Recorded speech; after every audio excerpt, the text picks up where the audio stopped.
Hi, Don and Mike. We appreciate it. Thank you. Hi. Welcome to our show. Hey, Don and Mike, what you don't know could fill a book. It's the Don and Mike Show, and they'll say what they wish. Where else would you rather be than right here, right now? Here they are, in charge of the weather. Rained all weekend. Nice on Monday. Based on a true story, he was a neo-Nazi with one true enemy, himself. Men of faith, men of hate, and a soul torn apart. Viewer discretion advised. What the hell? Hey, I can't do it like that. What the hell? What the hell is going on? Hi, Buzz. Hi. I don't know what that is. Mike's mic is not even working. That's not good. Oh, there's the problem. Hello. Hey, we're all in here. We're on the verge of something. Man, that's pretty. a bad wire. That sounds great in FM stereo. Hey, Jesus. Come on, please, somebody. Hello. Hi, Mike. Hey, there I am. Welcome. All right, Mike's on number 3, so number 2 is dead. Hey, what happened? There you go. Sorry about that. I mean, what do I apologize for? It's not my fault. No, You're not responsible for that. You know whose fault that is, Mike. Hey, their fault. All right, now let's do the intro. Here we go. True story. He was a neo-Nazi with one true enemy, himself. Oh, my God. Look at that cable. What do we have, Mike? Viewer discretion advised. I don't understand why it's not working. Look at that, Don. Look at that wire. You know, hold on. It's still connected. Let me just stop this again, because I'm trying to run the show, and you guys are over there describing what's happened. Hey, you. Don't you give me a hard time. The microphone that Mike uses is connected to a cable, Which is connected to the shin bone. and it looks like a bunch of very rabid mice came in over the weekend and apparently chewed through the cord. amazing. Once again, let me just say, job well done to everybody involved behind the scenes at this radio station for making sure that this show is ready to go on the air at 3 o'clock every day. You know, it's always an adventure. Isn't it always an adventure? Yep. Always. Crackling. I was here on the weekend. I actually cut through the cable. So it was you. So, like, what are we supposed to... Oh, no, don't even come in, Wendell, because you're going to think I'm getting mad at you. No, it's not your fault. I think it's the silly string. Silly string. Yeah, why is there silly string? I think because a party today. Because we had the celebration of the fact that yes. Ron and Fez have signed a contract that, well, frankly, I don't know. I mean, I don't get it. I like Ron and Fez, and I'm all for their success. Of course. But I don't know why anybody would sign a contract to come in and work from 11 until noon, then go home and come back and work again from 7 to 11 at night. I have no comment. It's a gig. Well, I know it's a gig, but it's effed up. Either give them the night show. Yeah, like you do it. Give him. Well, he would. Give him the night show. He just gave me a look that said he would. Give him the night show or give him the midday show. Right. You know, just make your decision up. You know, how the hell are Ron and Fez supposed to figure out what they're doing in their new radio station? They're DJs here on WJFK. They're very funny gentlemen. Yeah, we like them. We're very fond of them. They've been put in an unenviable position of doing a split shift, which in this day and age of radio is unheard of. Yeah. And, you know, they still got the 2 to 3 p.m. hour on this station where they're still playing the tapes of our old show. Yeah. So when I was asked about that, I said, why not just ask Ron and Fez to come in and work from 2 to 3 as well? Yeah. You know, but even better, how about you just run Ron and Fez from 11 until 3 and just blow out the fake newscaster? Well, why don't you tape the fake newscaster and put them on at night? Or even better, even better, because I happen to listen to the Baltimore station that we're on, Live 105, a lot when I'm going to the beach and stuff.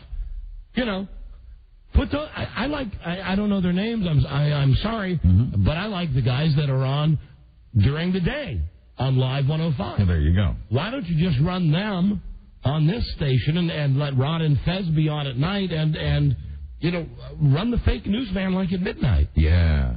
I agree. Yeah. I don't know. Me too. I haven't heard even though I haven't heard the guys in Baltimore. I like them. I think they have a real good show. What are their names? Lenny and Squiggy? One of their names is Bill. That's all I know. Okay. Anyway. Do you like them even more than you like O'Reilly, though?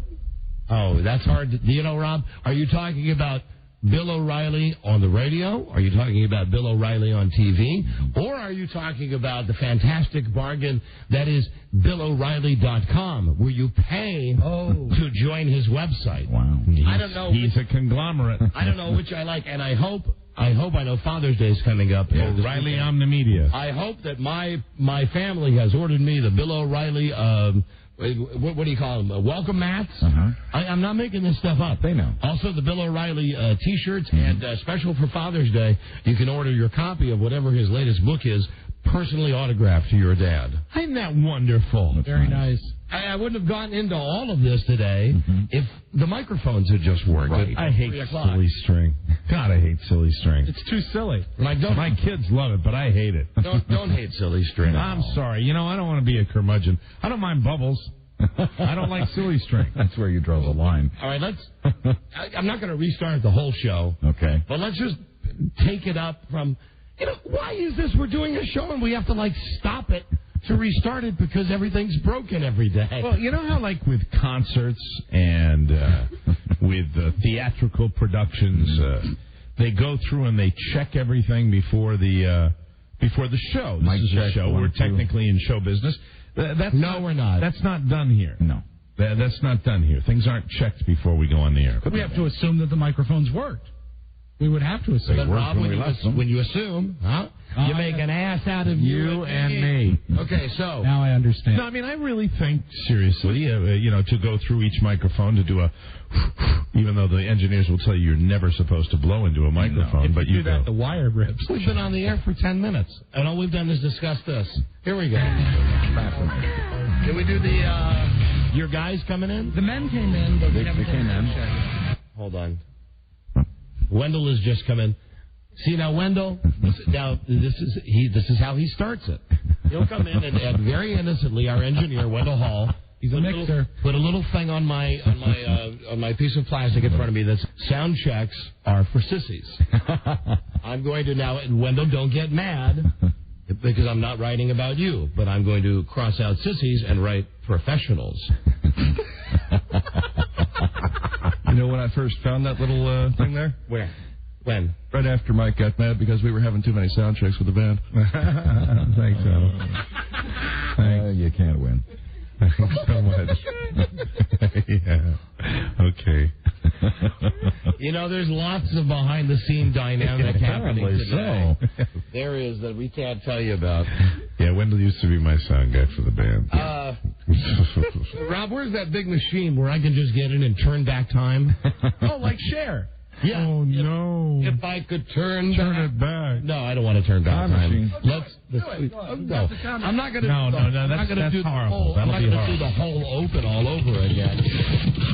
We'll just pick it up from when your guys came in. Well, that'd be the third time now we've played those guys. Well, I wasn't going to play them again, Mike. I just said we'll pick it up from when they came How I in. feel about them. We'll give them the 2 to 3 o'clock hour. What? What's that? Okay, so. There you go. Wow, and good afternoon, Mr. and Mrs. Beautiful Sunny Day. Huh? And all the ships at sea. Hey, Tony Love, Don Geronimo, and Mike O'Mara. Thank you, Robin. Hello, and thank you for listening to, I'll say it, the worst radio show in the world, the Don and Mike Show. We're the worst. We suck so bad. We're the worst. Phone number. If the phones are working, let me. There you go. All right.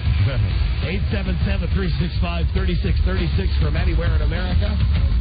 From Canada. Yeah, I know you hate the Canadians. Boo! 800-636-1067. Hey, way to go, Mike. You're welcome. And DC 202-432-1067. Hi, Don and Mike. Buzz Burbank here. Hi, Buzz. And start by just saying... and then you got to say... Is anyone listening? I don't think so. Hey, what happened? Yeah. I agree. Someone called for a doctor? go. That's how you do it. That's the open to the show.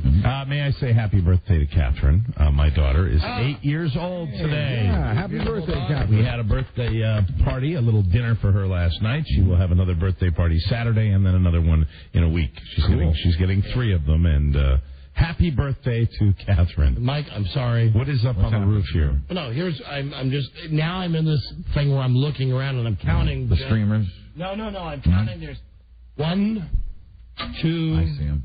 3, 4, 5 lights in the studio that are out. That are like the lights that give us light here in the studio. Burned out bulbs. 5 burned out bulbs. Sorry. Happy birthday, Catherine. Happy birthday to Catherine. Big number 8 for Catherine. No, it's a big deal for you and a big deal for her. And congratulations. Yes, very happy for her, and she had a very good birthday. Good. She went to the Japanese restaurant where she got to ring a gong. That was her choice. That's where she wanted to go. Bang it. She banged a gong. Banged a gong and bang a gong. Get it on. Get it on. Rob. I love you, Rob got a very rare phone call from me, incidentally, on, was it Thursday night or Friday? Friday. Where I actually called Rob up, and someone should just get a time capsule with this piece of tape, because it was me saying, I'm sorry. Really? Yeah, well, I think on Thursday's episode, when I was all caught up in this thing with my adoptive parents, right. At one point I was looking for a tape, and Rob had moved, so I just turned around and said, you are so stupid. Right. And, I didn't mean it, and he knew that I knew that I didn't mean it, but I had to call him to say I was caught up in the moment. Good to say. Just caught up in the moment and didn't mean it. Stupid. So, before we get to the weekend, and I got some weekend stuff to get to. Right. What, is there a problem with that? No. No, come on. No, there's no problem at all. Okay, well, your body language is indicating... No, I'm just kind of positioning myself so that I'm comfortable with this new short microphone. And it's fine. I'm actually I'm very comfortable. You don't look comfortable. Oh, man, that's just your imagination playing tricks on you. Okay. Mm-hmm. I just want you to be comfortable. I'm always comfortable. I'm always comfortable once I get here. Really, this is quite a sanctuary. I know you feel the same way. There are many days like today where I consider this place to be quite a sanctuary. Amen. And I know that on Mondays you have a lot to get off your chest, and I'm refraining because I'm having another one of those Mondays where I'm really, and I don't want to do that because it's not what I do. I'm jolly, I'm happy, and I do funny voices, and I'm not going to talk about the lady at the card store that pissed me off. Hold on, well, listen, before you start, and I'll give you plenty of time. Okay. I gotta, I want to address at least one thing to at least get some closure here. Very good. On something that I started last week. That's why I wasn't saying anything, because that's probably the source of my discomfort. What? No, that's why I know you've got stuff you got to get off your chest on Monday. That's what we do, and that's why I was looking uncomfortable. But some of it I can wait for. No, you don't need to wait. This is not a monumental thing that I'm talking about here. Okay. You sure? Well, it's just top of mind because it just happened a little while ago, but I'm fine. I'm fine. I mean, it's a simple question. Do you wrap gifts in the card store? I would guess the answer is no. No, the answer is yes.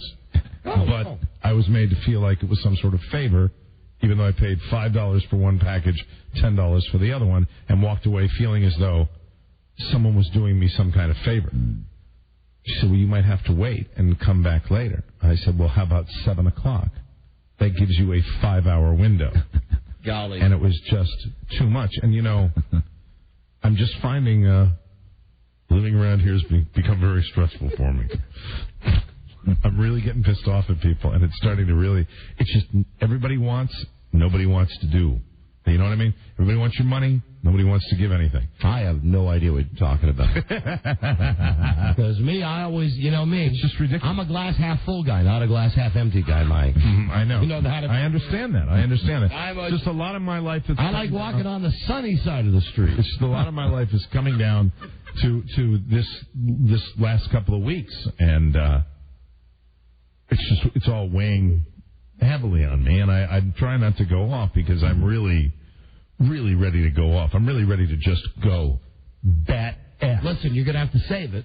I know. Because today we have Well, and if you want a break to just cut loose, well, now why are you putting the microphone? I'm not. I'm fine. I'm doing fine. It's just I'm using this forum far too often to get things out of my system, and I shouldn't do that. That's your thing. No, it's your thing, too. It's really not all the time. It's once in a blue moon. That's what makes it kind of special. But now it's just, just a lot of stuff. And it's nothing bad. It's just a combination of things. Waiting. I'm waiting for everything. I'm waiting for everything. Things I'm waiting to sell, things I'm waiting to buy. Are you waiting for Guffman? I'm waiting for Guffman. Okay. I'm waiting for Godot. Gotcha. But everything, you know what? The most important thing. Like the waiting is the hardest part. The most important thing is my daughter had a good birthday celebration yesterday, and she had a good morning this morning. It's kind of tough because she's got her final exams, and it's, it's tough. I'd hate to have a birthday when I had to go take a test, and she did, and I felt kind of bad about that. I had to when I had my final exams. Mm-hmm. Test for VD. Yeah, when you were... Well, it's 16. I passed. Good for you. I'm happy for you. But how? That's a joke. You had teased a moment ago that you were... I know. You didn't have VD when you were 16. I had it when I was 18. Much later, yes. You were talking about, closure or something, and I'm curious, and I know everybody that heard you last Thursday was curious whether there's closure. But thank you for the setup. But see, you normally don't. You normally don't do that. No, I don't set you up at all. No, you don't. You just sort of dive right in. Okay. I'm fine. What it is they took my microphone out, and I'm sitting in a weird position, and I think that's why you're a little freaked out, because I'm at this weird, twisting around. I want you to be comfortable. I am comfortable. I'm just a little frustrated. I'm a little frustrated with almost everything right now. Almost everything that's going on of any significance in my life, outside of my beautiful children, it's driving me crazy. It's driving me insane. Yeah, but other than that, there's nothing. Who can't relate to that? Who can't relate to that? Right. It's just. I hate to keep saying it's here, but it's here.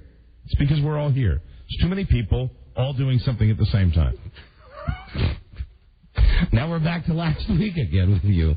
What's that? With the thing with you live in a highly populated area in a major metropolitan city. Even if you live out in the suburbs, even as far out as you've moved, everybody's everywhere now. Yes. Right? I agree. I mean, I complain about it, too. But I agree, and I guess everybody this weekend everybody has a child that turned 8 this weekend, too. I mean, it's just a little odd to go into a store where they, under the guise of the fact that they sell birthday cards, and to not only not have the 8s are all gone, but all the envelopes were there, which I always love in a card store. You, yes. But then to go to another card store, and apparently card stores are just, they've got more business than they need. They don't need to help you. They don't need to be, they've got everything they need. That's why God invented Walmart. I want to say something. My wife had a birthday over the weekend. And I normally don't buy cards at Toys R Us, but I decided that I would look at Toys R Us because they have, they're selling cards. But you know what? They shouldn't. They should stick to toys because they had none. None. No birthday cards for kids. They had goddaughter. If I'd had a goddaughter, it would have been, I would have been cake. Because they had 50 cards for goddaughters, but they had no, and it was just that one little thing. And you're wound up, man. I've just got a lot going on. But it's trivial because the little things I'm doing, everybody has sold a house before. Mm-hmm. Everybody's bought a car before. And, the fact that I don't have a car or a sold house is trivial. It doesn't matter. It doesn't matter that I'm just waiting on a bunch of things to happen. It's just, I'm sorry. I'm rambling, aren't I? Do I sound like I'm a psychiatric patient? Do I sound like maybe this is... That's right. This is the big meltdown right now? It's all today. All came down today. Okay. And then it just culminated when I went to the other card store and I said, oh, by the way, do you wrap gifts? Well, now, listen. Who am I to say I make my living complaining? But I'll tell you that my wife had her birthday on Saturday, 48th birthday. Mm-hmm. I got her a card at Walmart, which incidentally... So you think if I went to Walmart, I would have been in heaven? Here's the thing. I got a card at Walmart that I'm positive she thinks that I went to some Hallmark store to find because it said exactly what I needed. Mm-hmm. Now, they don't wrap it at Walmart, but they got a mile of wrapping paper, of every type of wrapping paper that you could ever want, and they got the scissors and all of the tape, and we just went home and did it myself. Got the whole goddamn thing done. Right. Boom. Lickety split. That's all. I think. So you think Walmart would have helped me out? Or in your case, Target. You're a Target guy. Yeah, but you know what? The toys in Target are not. You know, your Targets and your Walmarts don't. Do they carry toys? Yes, but they don't carry the extensive selection that would allow me to get something special for my daughter. So that's why. And I just was on a lark. I said, hey, cards too. And I was kind of like, wow, 2 birds with 1 stone. And then when they didn't have the cards, it was one thing. And then when I went down, this sounds so trivial as it's coming out of my mouth. People don't care about this. My life is fine. I'm great. Everything. You know what? Things could not be better.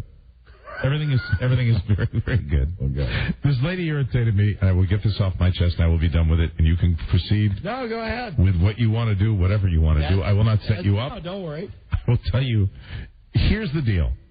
They do gift wrapping, okay, at this little card store. They do the gift wrapping, right? So my point is simply this. If they do it, and if I'm paying for it, and they do it that I'm paying for only if I buy the wrapping paper at their store, then they should do it gladly, as though they shouldn't do it like they're doing me a favor. Because are they doing me a favor if I'm buying the wrapping paper at their store and they're charging me to wrap the, should they act like they're doing me some sort of great favor? Maybe that's what, and it was tiny, but it just pissed me off. But again, this is something that I know we've discussed on the show, the general laziness and aloofness of everybody that works in any kind of service industry in America. Yeah. And it was not even, she reminded me a little bit of Martha Stewart. Wow. She was a little Martha Stewart-esque. And it was like, I walked out and I got into my car and I said, boy, I just should have said something. I should have said, excuse me, I'm paying for this, right? I mean, you have it in your little window that you do this. That's why I dropped by. I mean, normally I wouldn't do that, but I mean, I figured, why not? Give it a shot. And then I got into this whole discussion, and at the end of it, and then I said, there are 2 gifts, okay? 2 gifts about yay big. What would you say that is? Maybe 18 inches by 12 inches? Right. And then another one even smaller, like a third of that. 2 gifts. And I said, she said, well, you're going to have to come back later. I said, 7 o'clock. And I just didn't think that 5 effing hours was too much time to wrap 2 gifts, even if you're short-handed and it's the week before Father's Day. And I wanted to say, gee, are people knocking down the door to buy Father's Day gifts in the card store? I'm sorry, I'm melting down. I really am. And this microphone sucks. But other than that, I'm fine. Say something. Get it out. Get it out. I'll get it off. I feel so much better right now. I'm not going to start. No, after your problems on Thursday. No. And this sounds like nothing. No. The point is, I'm going to start.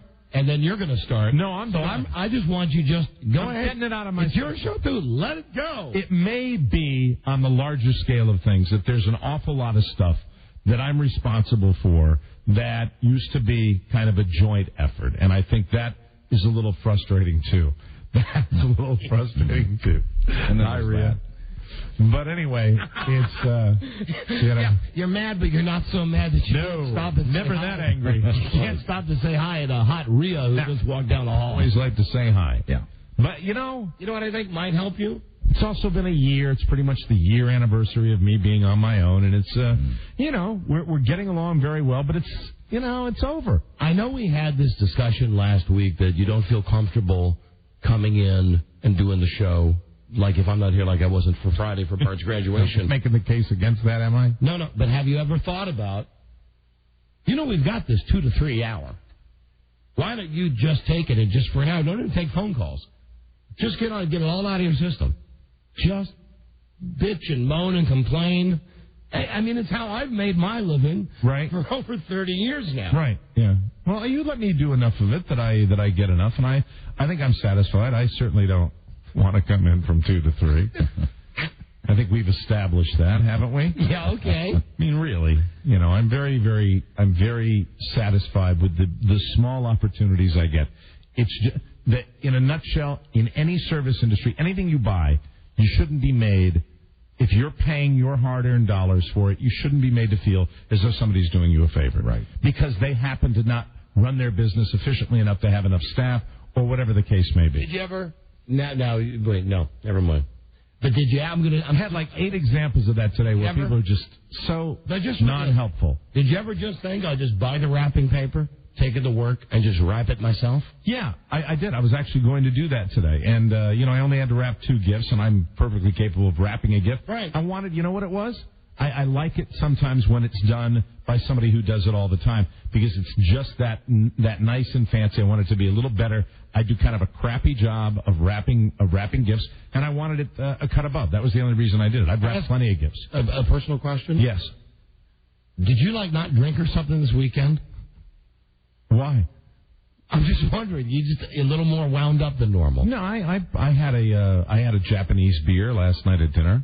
1. See, maybe that's... Well, I should have had 10. With my daughter's birthday, I should have gotten drunk. No. See, no. No. But at some point over the weekend, you normally have... There's stuff that I really... That you know about that is so trivial and is so part of my life but it's a laundry list of several things that are going on for me right now that are all coming together at one time, and it's this back and forth waiting game, waiting on people, relying on people, and it's very frustrating because things are moving very, very slowly in every area, and I'm just a little frustrated. Other than that, I'm 100% fine. And you know what? Maybe you're right. Maybe I need a little toddy. Rob manages his alcoholism very well by going home and having 6 or 7. Robbie, I tell you what, and this is highly unprecedented, but I swear to God I mean it. Go up to the office and make Mike just a short one right now. All right. We've got it upstairs. Got a cold emergency Bex in the fridge. That's great. Love Bex? Yes, I would. Thank you. Thank you, Don. I appreciate that. I think you're just a little overwhelmed by... It's a lot of stuff. The events in your life. A lot of stuff going on. In general... Everything's on target. I'm just frustrated. The thing is, there's a lot of things. You know what? I could come in tomorrow, and literally everything could be where I want it to be. Or it couldn't. Or it could be just another day of with nothing happening. There are some major purchases involved in my life right now. There are major sales involved in my life right now. And it's just, it seems to be going, you know what I mean? Yeah, I know. So I just want to get stuff done. You know me, I'm like you in that way. I like to get stuff over with. I like to get stuff done, closure, get it completed. I'm done. I'm out. I'm fine. Still wouldn't mind that beer, though. How long till that beer gets here? Joe is on it right now. On it. And Joe? Why'd you put Joe on it? Well, I have to get the spots ready. There it is. There's another example of it. You don't mind waiting. Guy wants a cold beer. Guy can't come to work and have a cold beer. Oh, how so? Hello, Don and Mike. Yeah, Mike, you sound like you been sleeping good? You sound like you're strung out on coke, man. Strung out on coke. I'm not strung out on anything except music. Don and Mike, hello. Hello. Yeah, I'm fine. I really am. I'm fine. You sure? Yeah, I'm not nervous or I'm not uptight. I'm just frustrated. Hello, Don and Mike. Hey, Don? Yeah. How you doing, buddy? Okay, my friend. I was the guy who hung the sign out at you down in Easton today. Ah, yeah. A guy hung a sign out for you? Yes. Yeah. A trucker. A very nice trucker. Wearing... I know Mike doesn't like us and all that kind of stuff. And Listen, I'd love to share this with everybody, but Mike's having a private conversation with Charlie right now. Charlie was miscommunicating with me like he always does. He was holding one thing and then pointing at me and staring. What do you have? Are you icing your finger? Yes, I'm icing my finger. I brought you your goddamn beer is what I did. I don't need that. I could use a little support. I really could use a little support. What night was that? Yeah. Oh, that's right. Charlie came out. And Charlie came out and saw the band. Yeah. Yeah, great turnout. What's wrong with your eye? All right. What do you mean? Under here. What? The other one. It's what here? Puffy and dark. What? It's puffy and dark. No. But it is bruised or... It's not. I always have raccoon eyes. Not like that. All right, I'll check it. Well, you get bad when I say you have raccoon eyes. I know, but you said it, and that's why I said I'll take a look at it. Okay, fine. God, I didn't have sunglasses today, and the pollen's killing me. Do I look blurry? No, you look fine. Thanks. That helped. Wow. This is not a twist-off bottle. Oh, dear. I don't know how I'm going to open. Oh, Rob, to the rescue. We have an opener for you, Mike. All right. What does it say that not only do I keep a bottle opener ready, but also a cold emergency beer? All right. There you go. Okay. Here we go. All right. It's a sound of relief right here. Valerie Bex, Bremen, Germany. That's good. Okay. I'm there. I'm fine. Great. Thank you, Rob. It's so cold. Thank you. Happy Monday, everybody. Monday. Yeah. Hello? Is this Hello? Is this the dude with the truck? Yeah, man. How you doing? Okay. Hi. I just wanted to let you know that you've provided many good years to a lot of truck drivers in this area of good radio. And I know Mike doesn't like us. And no, there's nothing wrong with amusing you guys as you're hurtling that tons of metal down the highway at 90 miles per hour. I want to tell you something. This guy was driving a big 18-wheeler today. I was on my way back from Ocean City. This guy was driving maybe 62. He was not speeding at all. Perfect. I pull up to a light, and he holds up... what are you doing? He's just staring at the beer. No, just having a little taste. It's pretty good stuff. Anyway, pull up to the Not light. Skunky in the least. Pull up to the light. The guy holds up a sign that says, "Great show." Oh, that's good. Nice, and I appreciate it. And I got the windows open, and I got the sunroof open, and I gave him the big thumbs up. I said, well, thank you. You know, I said, trucks move America. You hold that sign up with two hands, sir? I held it up with one, as a matter of fact. We were at a stoplight, Mike. Oh, you were at a stoplight. That's right, Mike. I'm sorry. We were at a stoplight. Okay. I did have my seatbelt on, and everything was all right. What do you haul, CW? I'm hauling advertising for Sears and Roebuck is all I do. Okay. Listen, don't listen One to must him. be careful with an 18-wheel death machine. Don't listen to him. He's just falling apart today. Oh, I know. I mean, he's having a hard time with it, and I've been through the situation that he's going through, and I know how he feels. But just want to let you guys know. Okay, listen, thank you very much. I had a pleasure meeting you on the road today. Thanks, Don. Bye-bye. Hey, good things do happen to people coming home from the ocean. There you go. Hey, yeah. Thank you. Bye-bye. Put that on the list. Bye-bye. Yeah, you hit the lottery. Hello, it's not in Mike's show. How you doing, Don, Mike? Okay. All right. Hey, Mike, you remind me of that part in Shallow House. Cuckoo, cuckoo, cuckoo, cuckoo. I saw Shallow Hal on the guide over the weekend, and I didn't watch it, and I've never watched it. Is that worth watching, Shallow Hal? I told you. Is that the one with George Costanza you were talking to Patton Oswalt about? Yeah, with the dog. Where he's got a dog's... I'm going to check that out. A dog. Yeah. Hello, Don and Mike show. Hello. Hello. Hello, you're on the air. Mike? Yes, beautiful. Hey. I can help you out with that frustration, number one. Number two. Baby. Oh, hey, man. I feel like I'm walking into a scene from Kingpin. Now, I want to let you know, I did call when you were very upset around the holidays to try to ask you out, and they wouldn't let me talk to you. They thought I was a guy. Oh, okay. I just hung up on her. Hello, Don and Mike show. Well, we give them all a raise. Hello. Hey, Mike. I've been listening to your downward spiral kind of for about a year now. And I just want to make a request that you just break down between 12 and 3 Pacific Standard Time. Like break down totally, like your audience sobbing during the show. Thank you. Shut up. Thank you. Hello, Don and Mike. Hi, Mike. How you doing? I'm fine. How many grams of carbs are in that beer? Because I know you're on the Atkins diet. Now, why does everybody call him? He's right. He's right. It's gone. I had 2 sips. It's done. I won't touch it now. Go get him right. Go get him that Michelob. Mike, you gotta have that Michelob Ultra. No, you're absolutely right, and it works. No carbs in that. 2 grams. Trust me. Yeah, I'm fine. That was enough to take the edge off. I'm doing fine. God bless you, Mike. God bless you. Thank I'm on you. your side. You are, and that's great. And I feel better. That's somebody who really helped today. I feel like somebody really helped me out, and I'm trying to help. I know you did. I'm trying to help. I feel the quan. I'm fine. Everything's fine. How are you? Well, we have to break. Then I'd be glad to tell you. I'm ready to listen. I really am. I'm really ready to listen. Let's break. Let's take our first break of the day. We'll come right back. This is I've just gotten off the phone with Billboard Magazine. They've already called in and said that today has been nominated for the best radio show of the year. Hallelujah! Right. Everything from I knew it was hopping. From the equipment breaking today. Everything. Hello, Don and Mike show. Mike, I'm a big fan, but I wanted to let you know that I find it disturbing that when you have, in your time of need, that you resort to alcohol. God, these are signs of, Shut up. Are you a trained therapist? No, sir, but, I listen with it. Seriously, why don't you paint my tape? We all need a timeout right now. We'll say that, and then we'll be right back. This is the Don and Mike Show.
They put testicles on Bob Barker's wrist.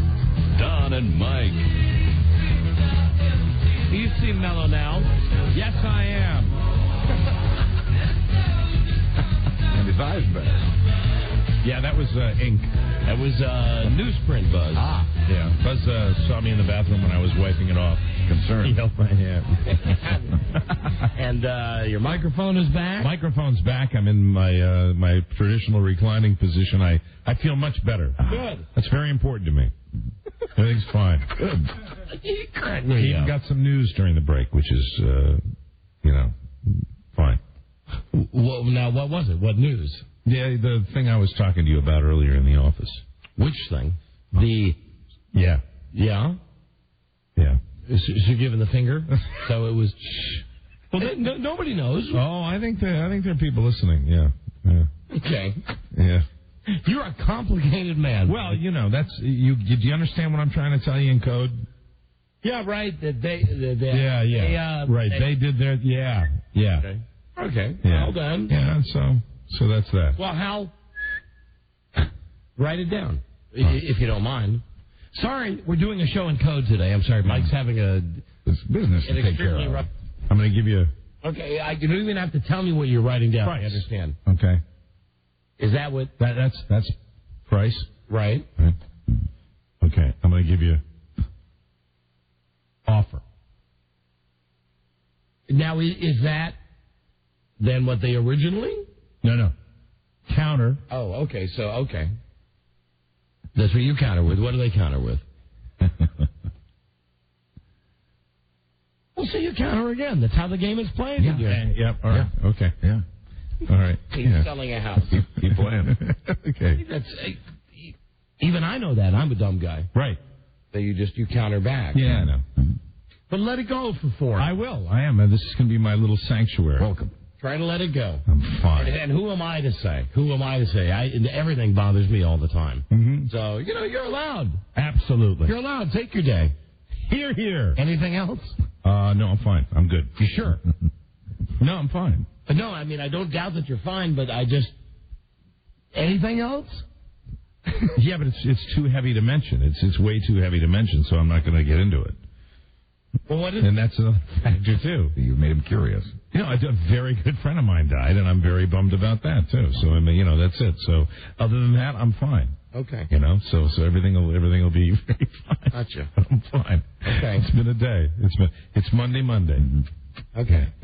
So now go ahead. No. Why are you? Why you think there's more and there's not? There's really not anything more. I know you pretty good. Yeah. And I think that there's more bubbling under the surface. No, there's really not. And I know we can just hang up on all these calls right now, Joe, because these calls will not help. No, it's people poking fun. Yes. But I'm not in any great misery. I was, in fact, I was just on the phone with my ex, and she said, "You're funny." So I mean, it's lighthearted. It's nothing really. It's nothing really bad. She's probably enjoying your pain. No, of course not. Laura, you're not enjoying my pain. I hope. No, I hope you're not. She's probably having a beer right now. I hope. Nah, she doesn't drink. Well, maybe it's special occasion. She used to, when we were together, she used to drink just because she felt like she had to. Maybe she's having an O'Doul's now. A non-alcoholic beer. No, she's probably drinking that water with the vitamin C in it or whatever. That energy water. That's stuff that Charlie drinks. Listen, Joe, I was serious when I said clear the lines out. Because Mike doesn't need to know if his prostate is okay. Mike doesn't need to know that you think he's whining. Mike doesn't need to know. That would piss Mike me doesn't off. need to know that someone thinks he needs therapy. Well, I've been there, done Mike that. needs to go back on Paxil. No way. Listen, he's having a day. Yes, I'm entitled. Yeah. Let him have a day. And really, it's not quite that bad. Good. It isn't. It isn't. It's actually, hey, it's sunny. It's sunny out. Yeah. Yes, it is. Happy Monday. No rain. Yes, it is. No rain today. It's going to be nice tomorrow. Then it's going to rain for another 5 days in a row. Through the weekend. At least that's what I've heard already. So, let me see now. Boy. When we last left you were having a day. I'm figuring out the clock. I'm figuring out how not to. Yeah, I'm fine. I can do this and then do that, which will segue right into. And I mean it when I ask you, how are you? And I'm going to tell you what I'm doing now is trying to figure out. I want to briefly discuss the resolution with Francis.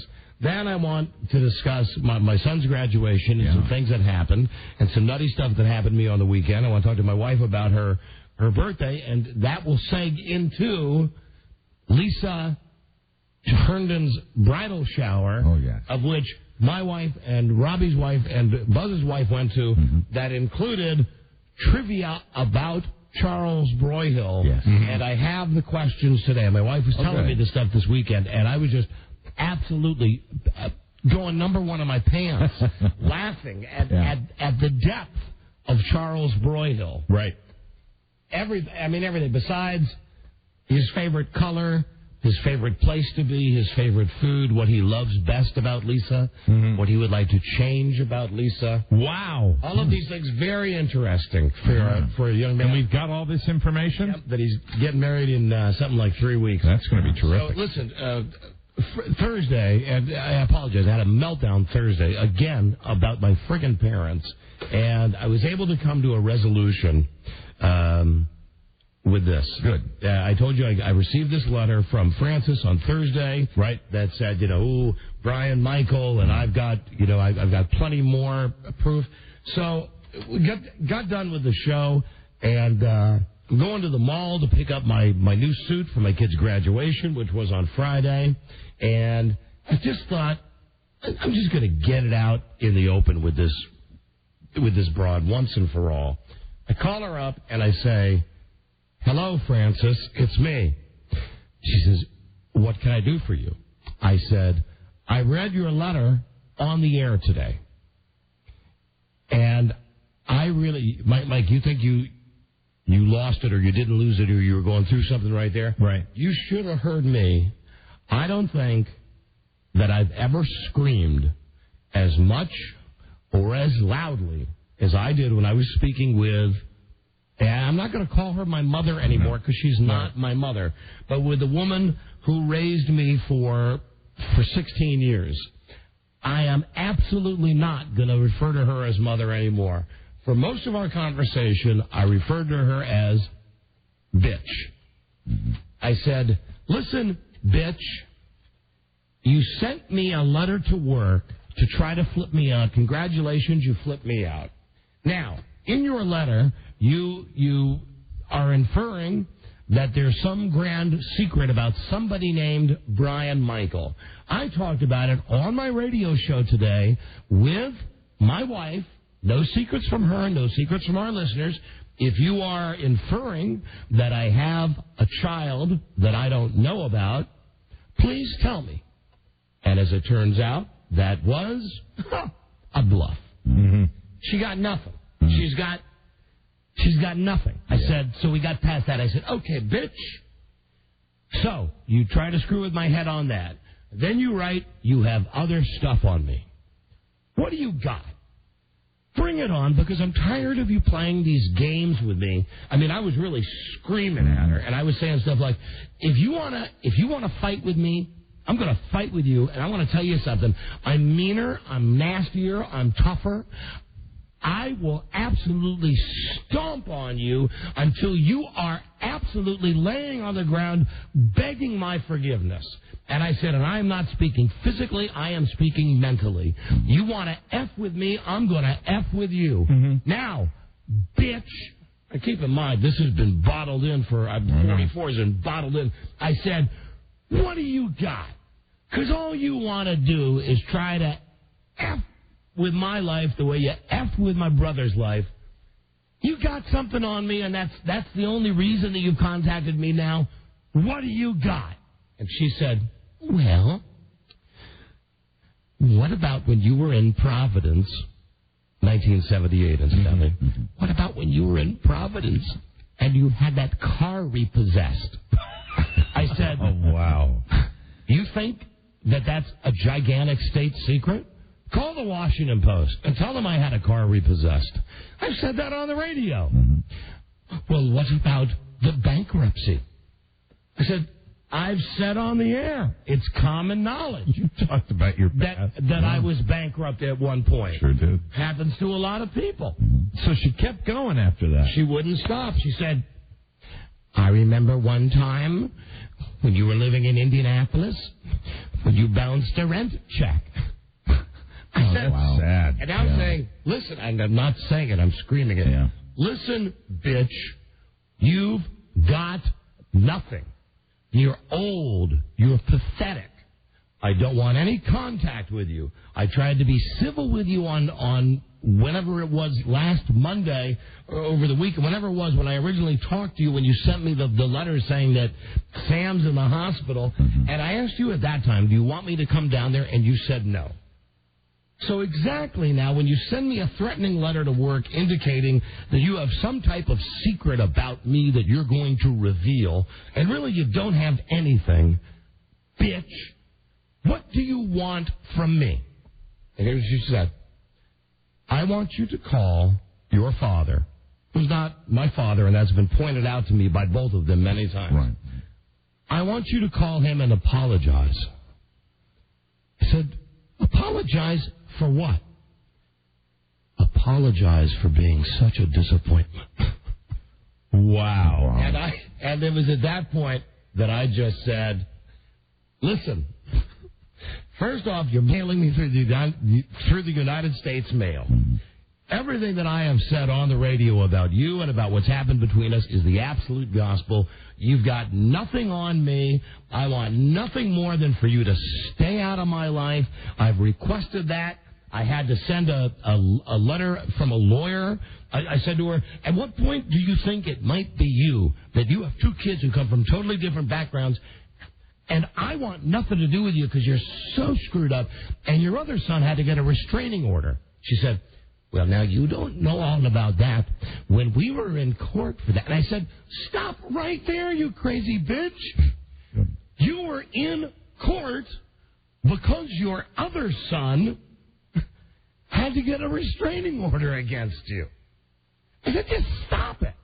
So finally, I said to her, here's what we're going to do. And I got a tape recorder. So I'm going to tape this phone call.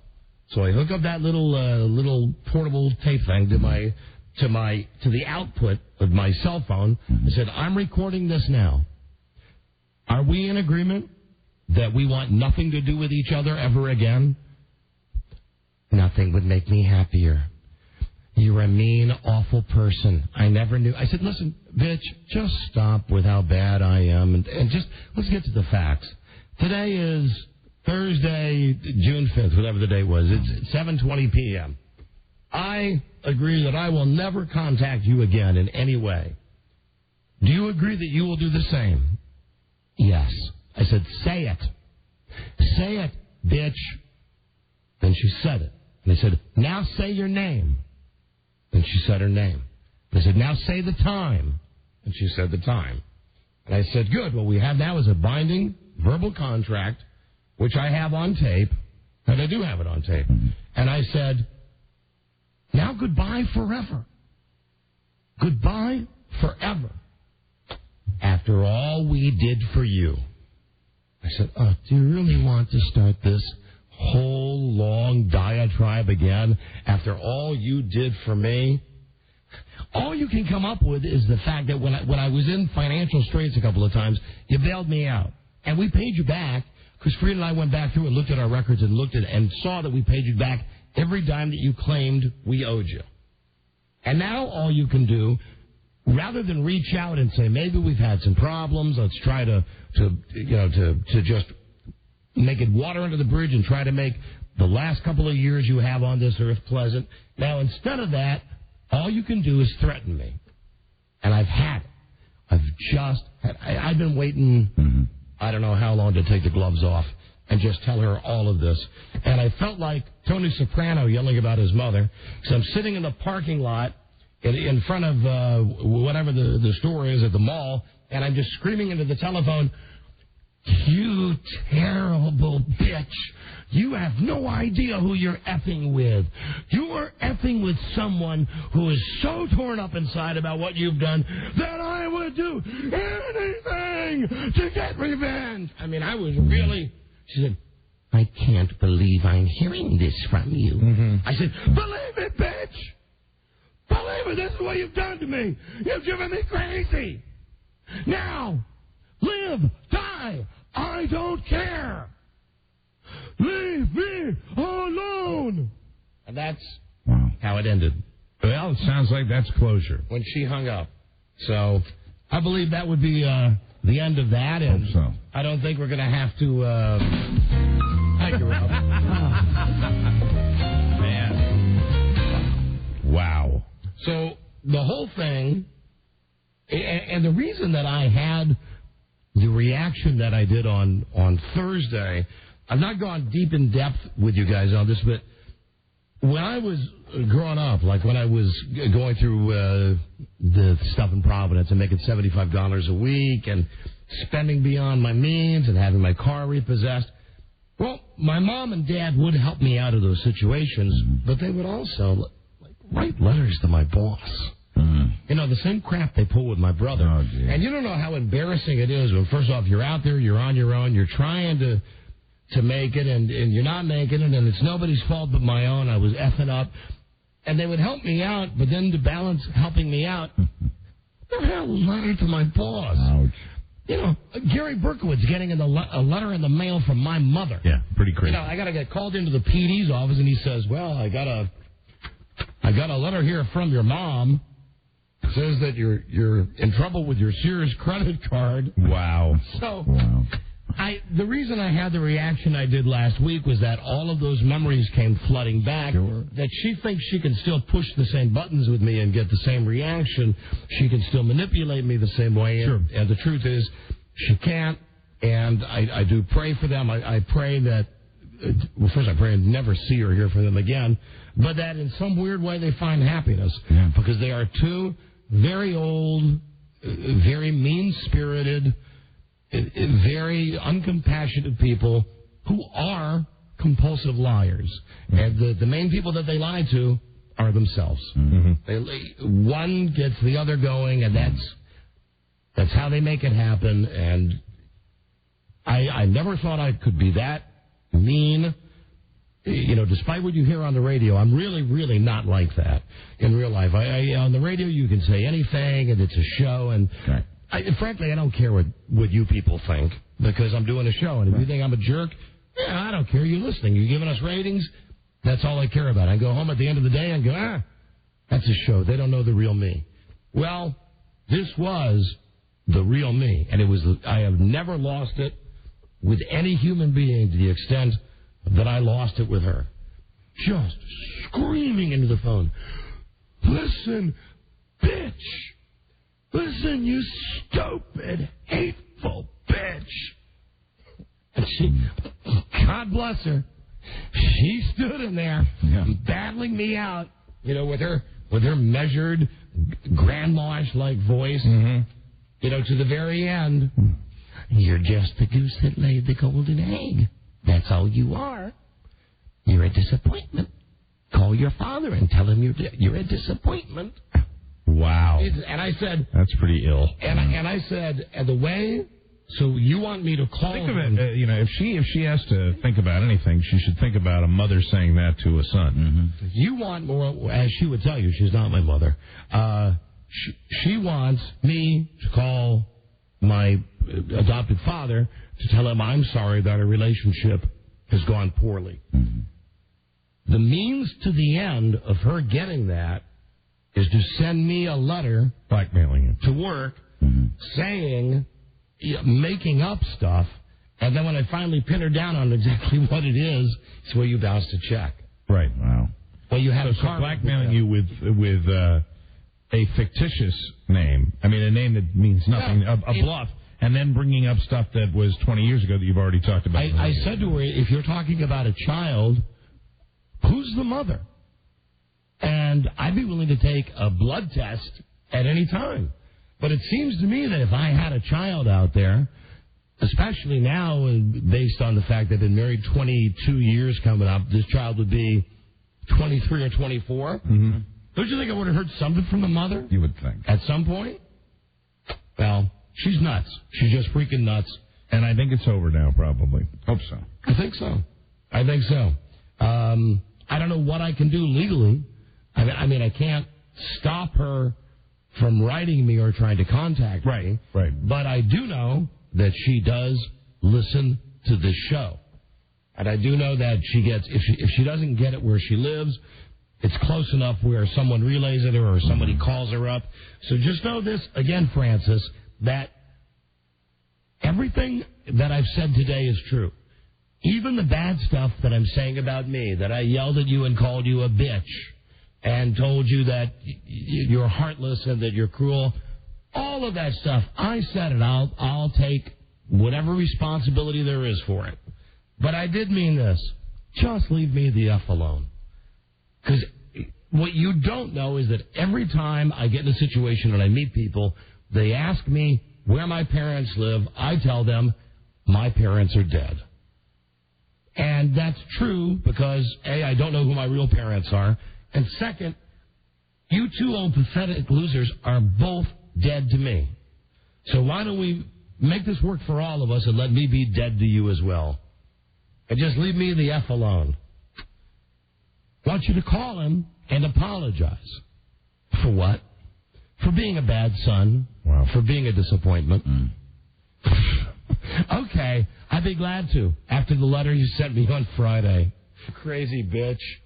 You absolutely crazy. So did she hang up at the end? Yeah, she hung up on me, and I didn't call her back because I got the thing on tape. And then I'm thinking, oh God, I've effed up the show because I've talked about this like for 2 days, and people think who's going to listen to this, and I shouldn't talk about it on the show, and I got to focus on my kid's graduation, and I got my wife's birthday coming up. But I was able to put it behind me. I think I put it behind me now. And you seem as though you have freed yourself of that a little bit. Yeah, well, a lot that was not the case on Thursday. No, a lot of that stuff, as mean-spirited and as cruel as they have been to me, whether they've meant it or not, I've never taken the gloves off with them. I've never taken the gloves off. And I still haven't taken the gloves off 100%. Right. I still have. Well, it's sad in a way. It is pathetic. It really is. And hopefully the message was delivered. I'd venture to say your brother probably has never confronted them the way you did. No, and my brother, as I mentioned, has to hide. Yeah. Because he doesn't want them. Well, because he's not in the financial position where he can, really stand up for himself. Yeah, I mean, he's living with someone and living under, mail goes to a P.O. box and the phone is to a different person's name. Right. The reason being so that these crazy people don't try to track him down and ruin his life, too. Just because they're... And the nuttiest part, and this would be my final words on this topic, so everybody out there is sick of this, you can be very happy to know this is my final word, and I brought this up to her. Don't you think you're a little bit crazy when I meet people who I haven't seen for 20 or 30 years, who you've seen recently, and they say to me, hey, we saw your mom and dad, and they're so proud of your success, and they think Bart's a wonderful guy, and they think Frieda's great. That's weird. It's like, cuckoo, nutty, lying to yourself, lying to others. Why not tell people the truth? My brother and I were adopted. When we found out we were adopted, we came to you and we said, we'll love you as our own parents. Please tell us the truth. You couldn't handle it, and you flipped out. You lost it. And you said things that you can never take back again. I give you, genetically, we're not your kids. We're bad seeds. That's why nobody wanted us. They were two little boys. You were two little boys that nobody wanted. You should be glad that we took you in and gave you a home. Christ, I would have rather have lived in an orphanage the rest of my life. Amen. And I'll tell you this, you dumb bitch. The one thing you did give me was ambition. And for that, I thank you, because you gave me the ambition to get the F out of your house. Why do you think I moved out when I was 16? It wasn't so much because I loved radio, which I do, and I was glad to get a job. I had to get the F away from that. I just had to get out of there. So anyway, they're nuts.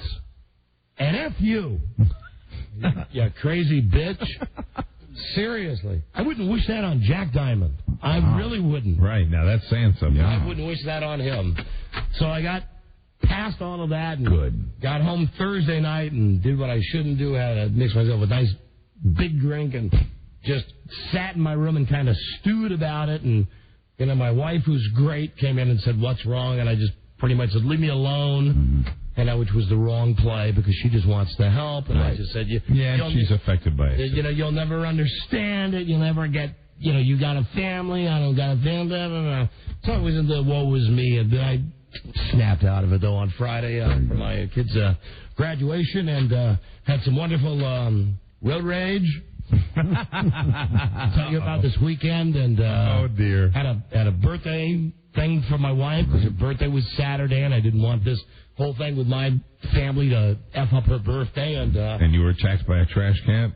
Yeah, I'll tell you that, too. I'm not proud of that. That's like something from America's most moronic home videos. Thank God nobody was watching. But anyway, thank you for listening. This hopefully will be the end of this saga now. Right. That, she's played all of her cards now. They're all played, and, goodbye. See ya. And then the only other thought that I had was, well, you know what I should do? I should change my name. This was something I was thinking, really, that, I'm going to change my name. But once again, my wife, who is got a lot going, she said, well, now, why would you do that? Because our son associates that name with you, and our son thinks, you're a great guy, and I think you're a great guy, and just because you think the name means everything bad doesn't mean that the rest of us do. So you for your son put a positive on the name. Yeah. I think that is your name and not their name. So that's where Frieda's great, where she says, let's just stop this feeling sorry for yourself. You finally told her to F off. You finally told her everything you wanted. Now, just deal with it. It's your name. Think about somebody beside yourself for once.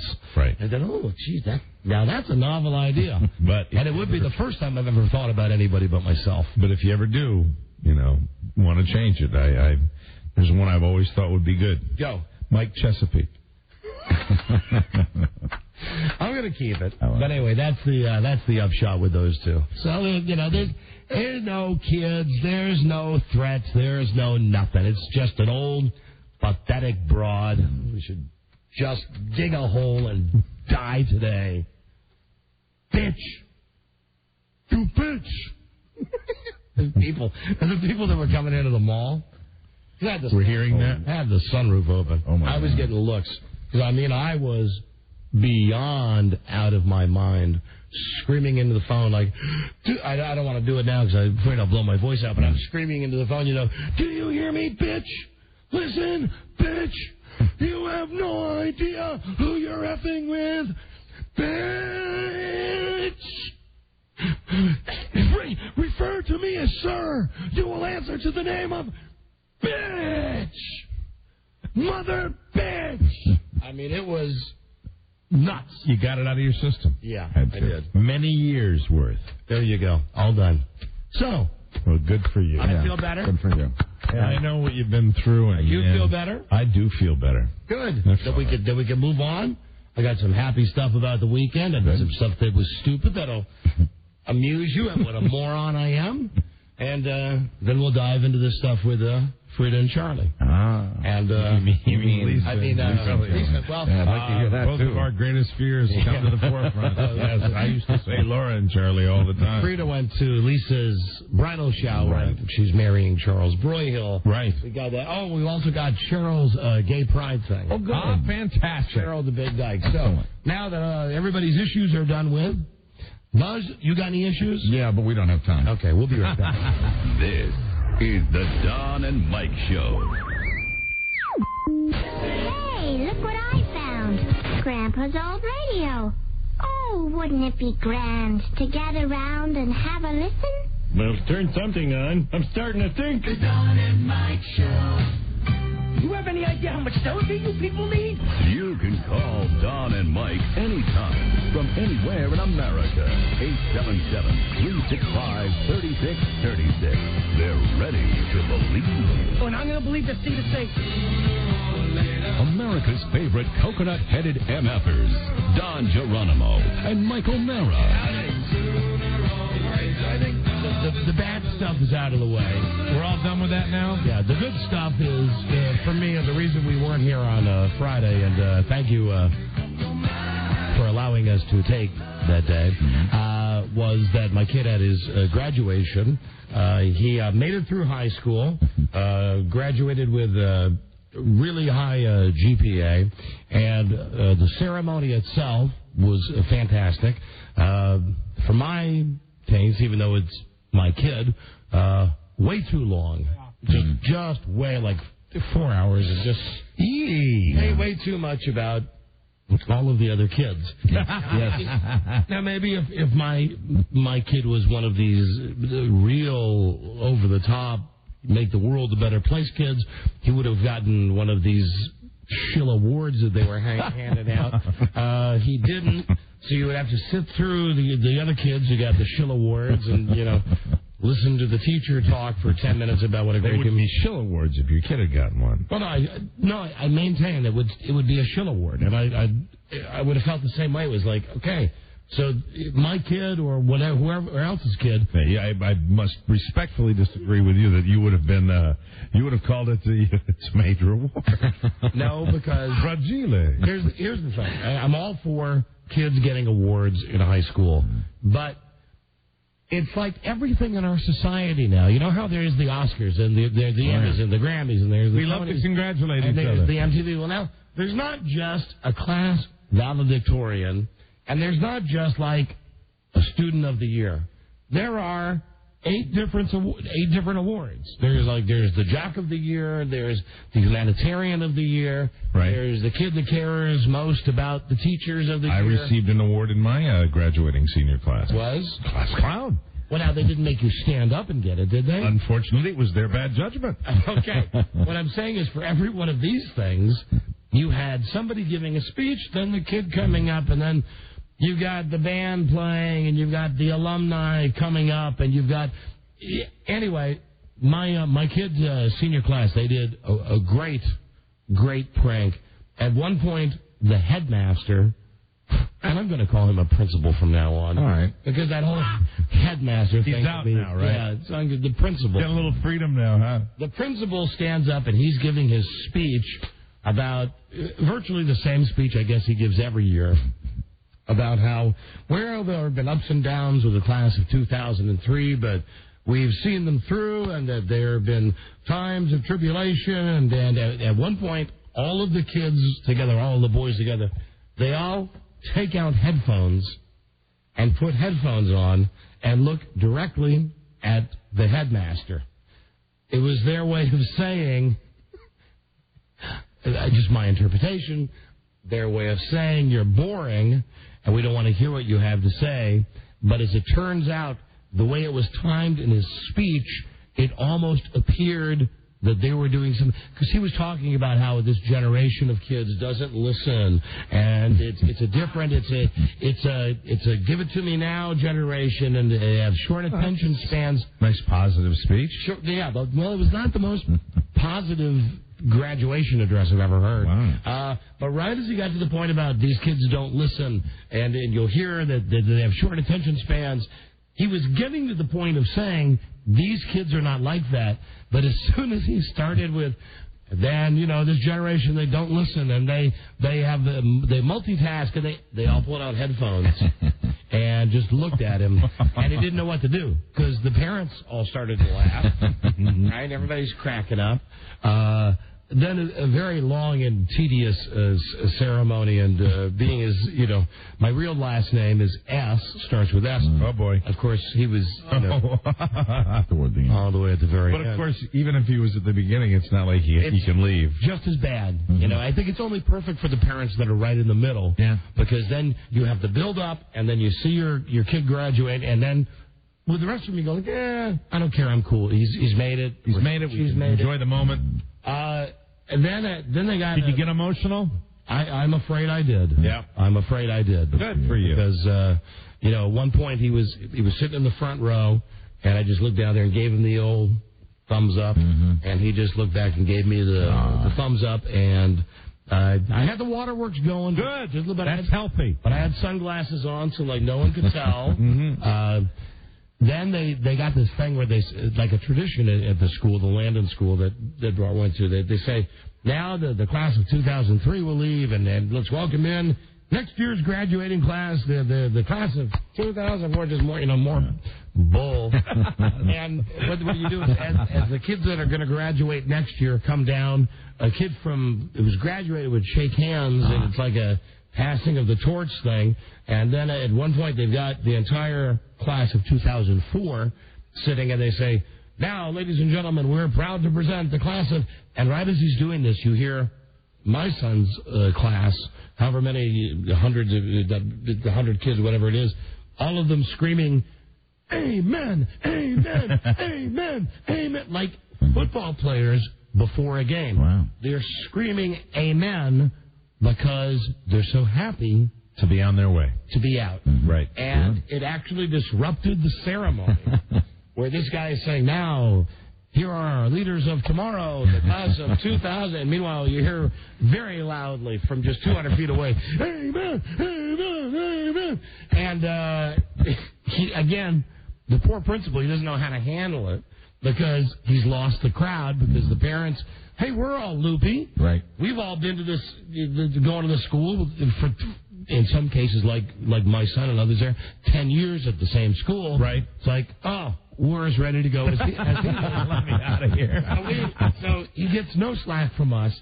Then, once the ceremony is done, then they've got this deal where you have to, all the seniors get in a receiving line. And it's really pretty much a chance, I think, just for boys to kiss girls that are walking through the line. But we are standing in this incredible CF line, worse than any concert or movie I've ever been to, that was just not moving. And I finally said to Frida, and Big Frida, who was there as well, I said, why are we waiting in line to go see our kid?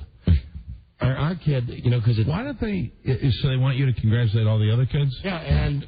It's bogus. I'm not into that. I said, here's what I'm going to do. I'm going to go down the line and like the 7 or 8 kids that I know, I'm going to shake their hands and congratulate them. Then I'm going to go down by our kid. And by the time I got down there, he said, Dad, I'm so glad to see you. Do I have to stand in this line? And I said, you're a graduate. You don't have to do anything you don't want to do. You're done. I said, just come up and tell Mom and Grandma goodbye. So he comes up, and Frida was, of course, appalled. She goes, what's he doing out of line? I said, I told him he could get out of line. He doesn't have to stand in line for another 2 hours to meet people that he doesn't care about. Right. I mean, he's just graduated high school. Let him. I said, he's on a pass. I told him he could take off. And to show you the value of a good education, here's the first thing that my son said to me after he graduated, and I'm very proud. He looks great, and he's got his diploma. He says, "Hey, Dad, would you take this home for me?" It's his diploma. And I said, "Sure." He said, "Be very careful. That's a $200,000 piece of paper." And I said, funny. I said, "Thank you for crystallizing all of the sacrifices I've made." That's good that he's aware of that number. Yeah, it is. To this private school. So he was out, and now it's Beach Week. It's Senior Week. Very excited about in Ocean City, and he's there, and Frida and I were house sitting with Bart and some of his friends, and she's going to be there for most of this weekend. I got to go next weekend to help out. I'm on my way down to the beach, and I'm just getting off the Route 50 bypass. They got this thing in Salisbury now where you don't have to go through Salisbury anymore. You zip right down to the beach. Yeah, there's a bypass now, speed limit 65. Great, love that. So I'm doing about 70, just loving life, thinking, oh, my kid graduated, he made it. Well, these two pricks come by, and they think that they're in the Fast and the Furious. They're like the typical prick kid that has a Honda. Yeah, a Civic that's all tricked out. Yeah, and he's got it all tricked up, and he thinks that he's in this movie. And these guys go by me doing... And the movie was this weekend, too. I saw it. I've got thoughts on that, too. But they go by me doing maybe, and very conservatively, 110 miles an hour. Now, I got no problem with that. That's like the pot calling the kettle black, right? Mm-hmm. The problem I have is when you have to make a real sharp right-hand turn to get back onto Route 50 when you pass Salisbury on the bypass. As I'm making the turn, these two guys go flying by me, and one of them cuts right in front of me, and I actually have to fishtail a little bit, and I almost lose control. So we make the turn to get by the bypass, and we're pulling up in front of the minor league stadium there. Oh, a little traffic light. On Route 50, and there's a light there. And the kid in the Honda, as I am pulling up behind him in traffic, I see one hand come up through the sunroof, and he's giving me the finger. Oh, dear. So I pull up next to him, and I give him the finger back, and I roll my window down, and I go, "Hey, dude, keep driving 100 miles an hour on a curve." And he says to me, and I have absolutely no retort, he says, "You are old and pathetic." And then he punches it. He's gone. Now, what am I going to say? Oh, God. So I lose. You didn't take the weight of your sport utility vehicle and pounce on him, smite him, pounce him heavily? No, because I could see the headlines now, old and pathetic disc jockey, kills a kid in car, runs over, 19-year-old valedictorian. Which is what he probably was. No, F that. I'll let it go. You are old and pathetic. That's what he said. You are old and pathetic. That is so cruel. So I get down to the beach, and my wife was at the shower on Saturday for Lisa. Yes. So I had some quality time with my son. I said, "What do you want to do?" Before his friends came down for Senior Week, I said, "Oh, to see Too Fast, Too Furious." And so he can tell people they're old and pathetic. Well, and he got the biggest laugh of all about that. Right. So we went to see the movie, which is not great, but it's all right. It's crap, but it's okay. I didn't have a problem with people talking behind me in this movie. There was a couple behind me. I didn't say anything to them, but I just want to say Parents of the Year, that they are two of the redneckiest redneckersons that I've ever seen. They're like Boomhauer and Boomhauer's wife, if Boomhauer's wife looked like Boomhauer. Right. We're in the 1 o'clock showing of Too Fast, Too Furious in Ocean City, and of course it's rainy and muggy, so everybody's going to the movies. Now, the movie's only rated PG, and I think it's a judgment call when you have a 4-year-old, whether you're going to bring a 4-year-old boy or girl to a PG-13 movie. And I'd even give them the benefit of the doubt. You think, it's a movie about driving fast cars. What the hell?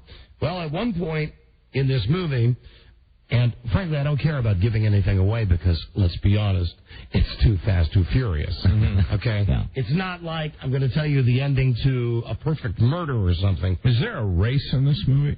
Mike, that would be giving away some plot. Oh, sorry about that. I'll tell you, at one point, they're torturing a cop, a rogue cop. Mm-hmm. And what they do is they take off his shirt, he's a big fat guy, and they strap him down to these chairs, and they have a live rat. And they put the rat on his belly, and then they put a metal bucket over the rat. And the guy's got one of those torches, like a welding torch. And what he does is he starts heating up the bucket. And he says to the guy, you know the thing about rats is that and he was a good bad guy, he says, they can't stand the heat. Do you know that your average rat could chew through steel when it gets to be a certain temperature inside that bucket, and the rat can no longer stand it, the rat will start to chew through your stomach, and then he will chew down into your, let's say, your private areas, and who knows where the rat will come out. So as he's heating up this bucket, and the guy is screaming, I can't do it, I can't tell you, I can't do it. And he goes, the rat is biting me. Now, you don't see any of this, but right. There's a 4-year-old kid behind us who is... A 4-year-old? A 4-year-old who is crying. Oh. Was saying, I don't want to see this. And here you go, Parent of the Year. Shut up. Just don't look. Look the other way. It'll be over soon. Shut up. We're trying to watch the movie. You don't need a license to be a parent. Unbelievable. And, I'm not going to... Who am I? I get in too many fights. I mean, really, what can you do? I mean, it is tough. I get in too many fights in the movies anyway, so I let it go. So that's that. I'm old, I'm pathetic, that I was at the movies, and then it's my wife's birthday, and I got the added pressure of my wife's birthday on Saturday. Happy birthday, Frida. Yeah. She's all ragged out because she's coming down after going to Lisa's shower, and she's already told me earlier in the day that she wants to celebrate her birthday. Mm-hmm. And I don't know if I'm ready for a celebration or not. I was just... I was going to give her a gift and take her out to dinner, but I, as it turns out, did the wise thing, got the nice mushy card, wrapped the gifts myself, got a bottle of champagne, went out and got a cake, did the thing myself where you you write on there, I made the flowers and then wrote happy birthday Frida, and let me just say, impossible to get 48 candles on that cake. Impossible, so I could only go with 24. Okay, very good. But when she came, like the TV show. When she came in, 24. When she came in the room, I knew home run city. That she came upstairs and was like, "Oh, I don't believe this is so great." And I said, "Yeah, I know it's great. Thank you very much. Now, but hurry, change your clothes so we can go to have our dinner because I got reservations for dinner." Mm-hmm. So I'm telling you, I got one in the bank. Because I handled it perfectly. Oh, good. Congratulations. And we will now seg into the next topic. While we were at dinner on Saturday night, celebrating my wife's birthday, she was telling me about the bridal shower that she went to for Lisa Herndon. Very exciting. I heard a little about this myself. Well, Buzz, I heard a lot about it. And we're all going to hear about it now. Excellent. Because the stuff that Frida was telling me, I was Did one of the fabulous Herndon sisters throw the shower? I don't know which one. The famous Dee Dee or the famous Kathy? I don't know which one did, but whoever did it. I got a hug from Kathy on Friday night. Hey, baby. Oh, hi, sweet pea. I wish you were here. Yep. As soon as I leave, of course, the weather's great at the beach. No, that's not why. I wish you were here to help me be in charge of room patrol among teenagers. Oh, yes. We have boys and girls staying at our house for senior week this week. But come on, give it up. Who gave you the greatest birthday you've had in the last year? You. In the last year. Yeah, right. You are so thoughtful. I just could not believe how lucky I've become. She told me that. Yeah. She actually told me that. That's nice. Yeah. No, I mean, because, in matter of fact, at the shower I was at, they had a book that got passed around that you had to write your marital advice in for Lisa. And so I wrote in there, when things are rough, just hang in there because they get better eventually. And things are, it's certainly true. I mean, it's wonderful. You were so thoughtful. Well, I sure do love you, and I appreciate all of your help with my effed up family, and you've done a great job with Bart. And did you hear Carrie's advice? What is Carrie's? Oh, yeah, wait a minute. That's three Carrie's advice. Carrie's advice, at least what I heard, was always ice the bruise. Nice. So what Carrie really wrote was you were supposed to put your advice for a happy marriage, and she wrote, there's such a thing as a happy marriage. God. We're out to eat Saturday night, and Frida starts saying to me, I learned so much about Charles Broyhill at the shower for Lisa. Now this is good. It was like being in the Twilight Zone. This is good. So as it turns out, what they did was they asked Charlie about 30 questions, and Lisa was supposed to guess the answer, see if she knew what Charlie would answer. And well, we're going to have to break here, but when we come back, I'm going to share them with you. And Buzz, I hope Marcia didn't tell you too much. No, not too much. Just a little. Just enough to be interested. But I think, Mike, you'll like it because no one told you. You'll be able to play the game. I can't wait. How much you know about Charles Broyhill. Oh, good. And I think you will be amazed at some of the answers. He's a mystery man. Some of the answers that are in this quiz. Very good. Baby, weren't you surprised by the stuff at this shower? He is romantic. He is I think of now him like Fabio.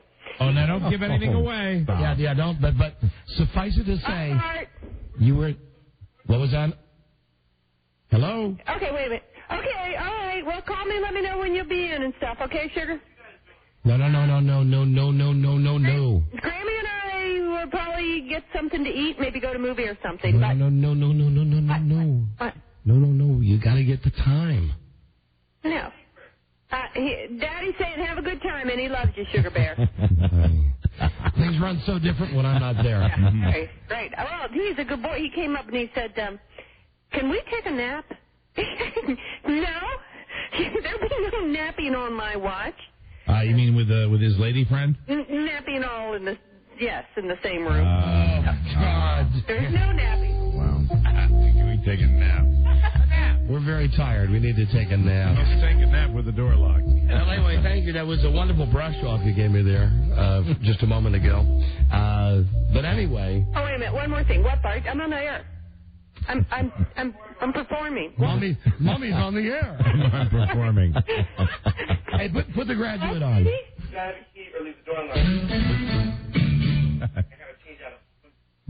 What? I won't do the deadbolt. Except for you burglars. Okay. Set the alarm. All right, bye, Bart. Hey, is he there? He's leaving. That's all. Put him on for a second. Barty, Daddy wants to talk to you for a minute. Can you pick it up in your room, Sweet Pea? Yeah. Thank you. See, he now loves the radio. He does. No, he said okay very resignedly. Oh, he did? Quite the imposition. Yellow. Greetings from Planet Frida. Hey, congratulations, Bart. Merci beaucoup. Yeah, congratulations. Oh, listen, my man, Cuz. That's our joke. What's up, brah? Anyone who's seen Too Fast, Too Furious, even Bart had to say, the dialogue was beyond moronic. Hey, bro, what's happening? Hey, Cuz. What? Cuz, my pockets are empty. No, he doesn't say my pockets are empty. What does he say? His pockets ain't empty. These pockets ain't empty. Well, listen, you all that stuff I told you in private, you know to do, right? I'm talking about Senior Week. Which stuff? You know the D&D. No, D&D. That's good. I can even noodle that one through. D&D. No, I never even talked about it. He doesn't D&D. I know. Right. I'm just saying. I can't remember what you were talking about. Well, you listen so good. Yeah. What are you still doing on the phone? Is that D&D? No, it's drinking. Oh. Yeah, drinking and driving. Oh, okay. It's just been nice talking to you. Bye. Okay, bye, babe. Anyway, act like you would if I was there. Right. What am I not supposed to do? Just make sure you tell Mom where you are. That's all I'm asking. Right. Okay, that's all. And how does it feel to graduate? It feels pretty good. It feels outstanding. Hey, I was talking on the radio about how all you guys put your headphones on during the ceremony. Yeah. Like that. And the reason you guys were screaming amen was? Amen. Amen. To be done with school? It's over. Be done with school. You got it. All right, have a good senior week. Okay. All right, cuz. All right. That it? Yeah, that's it. Yes, that's it. I just wanted to say to you, it's easier on the radio than in private, so I'm not lecturing you. Just have the same set of rules when I'm not there. Well, it's not like I'm going to be rolling a keg up in my room now that you're not here. Well, I don't know. So just make sure you don't. That's it. Have a great time. Okay. And no naps. What? No naps. The nap is a fine rule when the door's open. No napping. No napping with girls.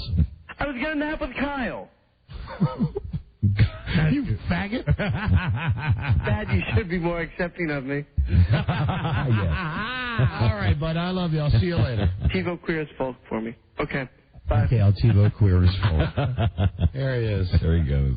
Champion. God, he says something like that. He does that kind of shtick, and it makes me realize the clock on the wall. Champion of So do you feel old and pathetic now that your son has graduated high school? No, only because those kids pulled up next to me. Yeah. I drive a cool car, too. You do. How do they know I wasn't some guys who going to jump out and kick their ass? Yeah, because you rolled down the window. Well, I guess they knew. Also because, Robbie, I got to get this in fast because we got a break.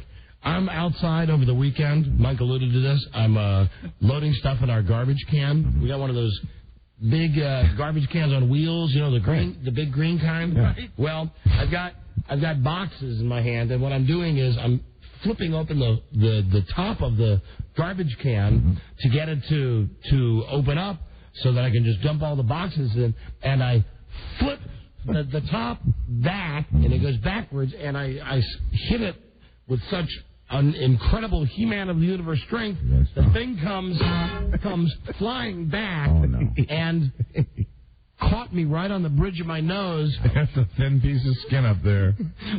That looks like you got whacked. Yeah, and everybody keeps saying to me, were you in a fight? Yeah. And I say, I'd love to say that I was in a fight. No, I was in a fight with my garbage can. And the garbage can won. It just doesn't get any better than this. There it is. Do you understand? I'm standing... It's a tough-looking scar, though. I'm standing in front of the big green garbage can on wheels, and... you flip it open, and it flips right back and hatchets you on top of the bridge of the nose. Wow. Nice big... I bet that was a little painful. It was, and embarrassing. You because, see stars? There's people around. Stars? Yes, I did. I saw Ben Affleck. I saw J-Lo.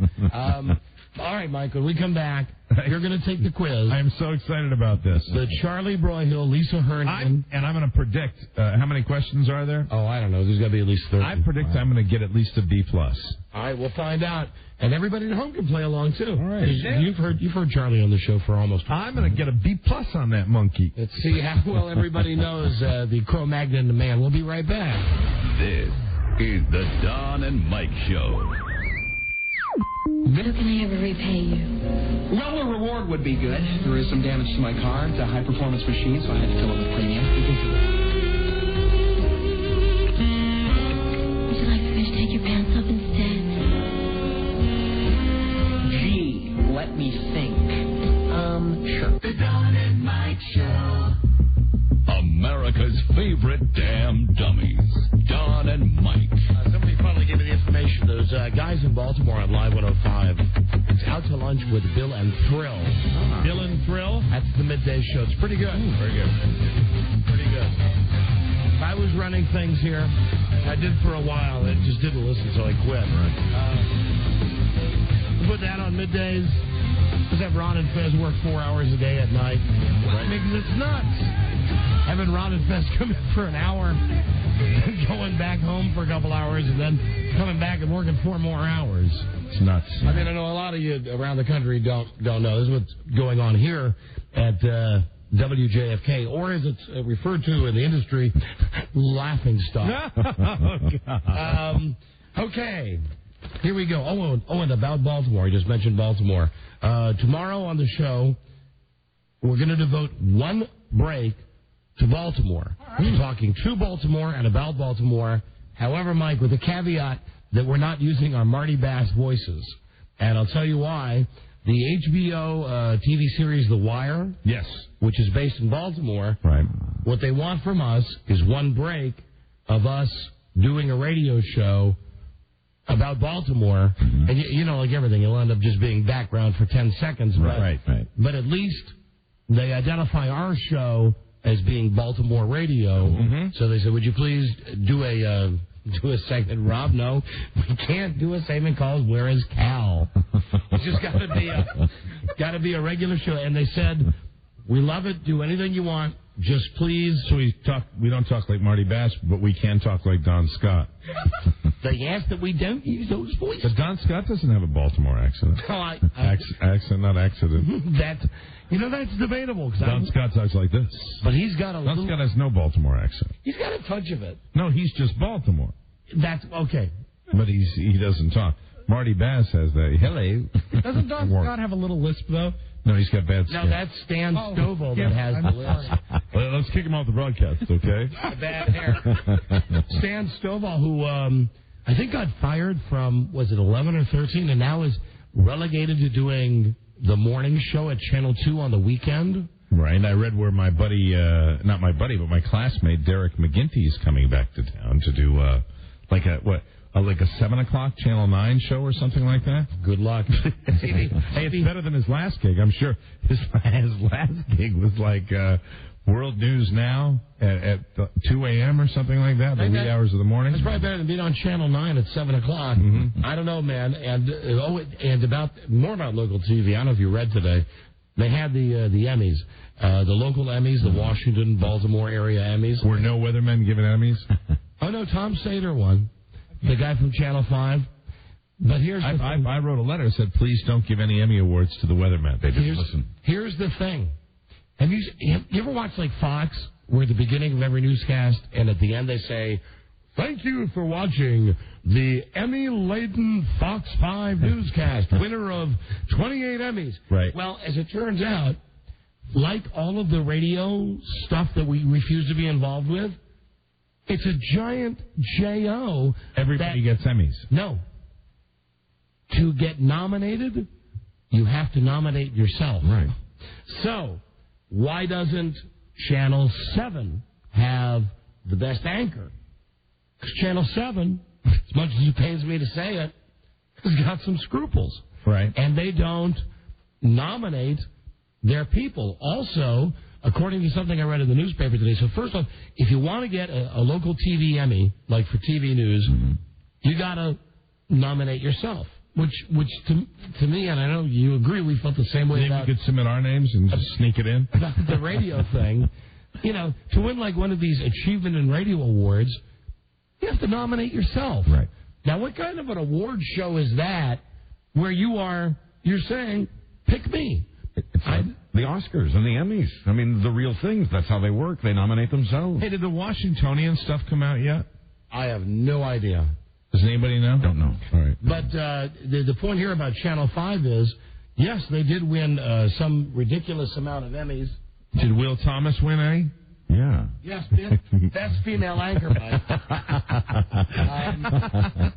And also, he modeled for the statue this year. He got naked. Him holding up the ball. Right. Hold on. Hey, Robbie. With that pose. Yes. You know what I'm missing? Oh, no, I got it. Here we go. That's the car pages. Guys. Great. What is this? That's yesterday. It's Sunday's paper. Here's today's style. You got today's paper? Thank you. Okay. Listen to this. How ridiculous this is.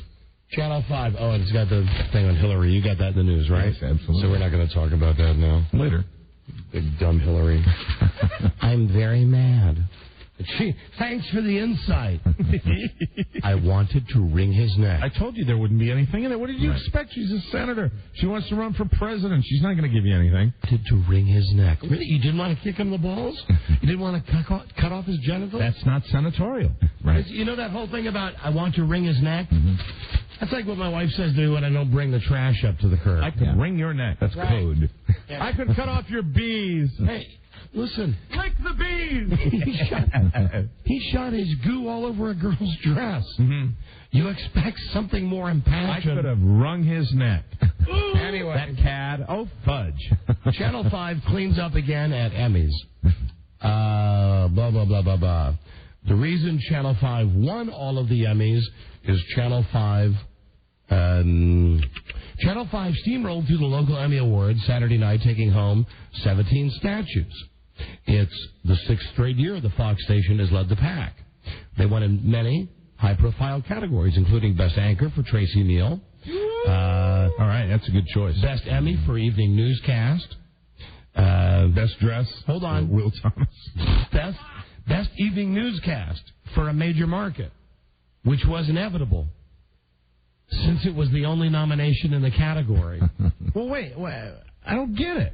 I thought the Emmys, they at least nominated people. The local chapter of the National Academy of Arts and Sciences, Sciences. It is totally on the TV stations to nominate themselves. Right. There's not like a panel of blue ribbon judges. So, Channel 5 nominated themselves something like 30 times. That's a good PR department. And they won 17. Now, I have more respect for the stations that said, this is bull. I'm not going to, I'm not going to nominate myself if there's a panel of inside my station people that are going to make an objective decision. Right. Let's go with it. But does that mean that Emmy has once again overlooked Krebs and Harrison? Yeah. Here you go. Channel 5. The worst. Fox 5 News. Sunny outside, National Airport. I'm Joe Krebs. Hey, I do like this, though, that there was something about George Gimble in here. Lifetime Achievement Award.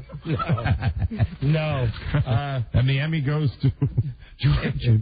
Now listen, George Michael. Back in 1903. George Michael, stop it.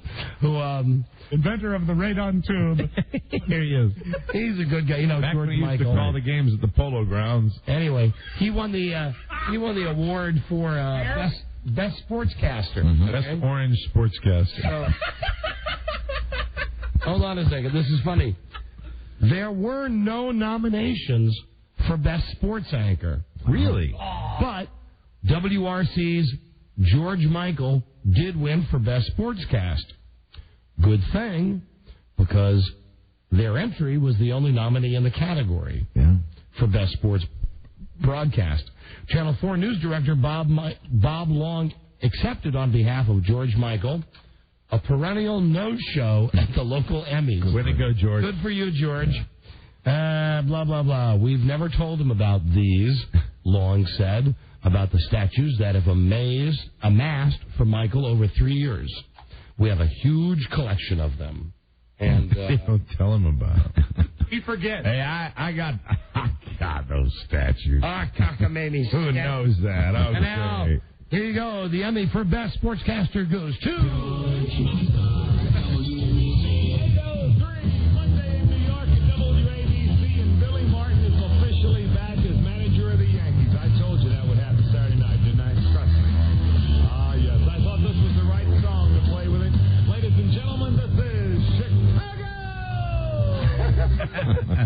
Our favorite George Michael tape right there. Anyway, good for George, but kind of bogus. I mean, I watch Fox all the time, but Jesus Christ, it kind of devalues the fact that they run these promos after every newscast.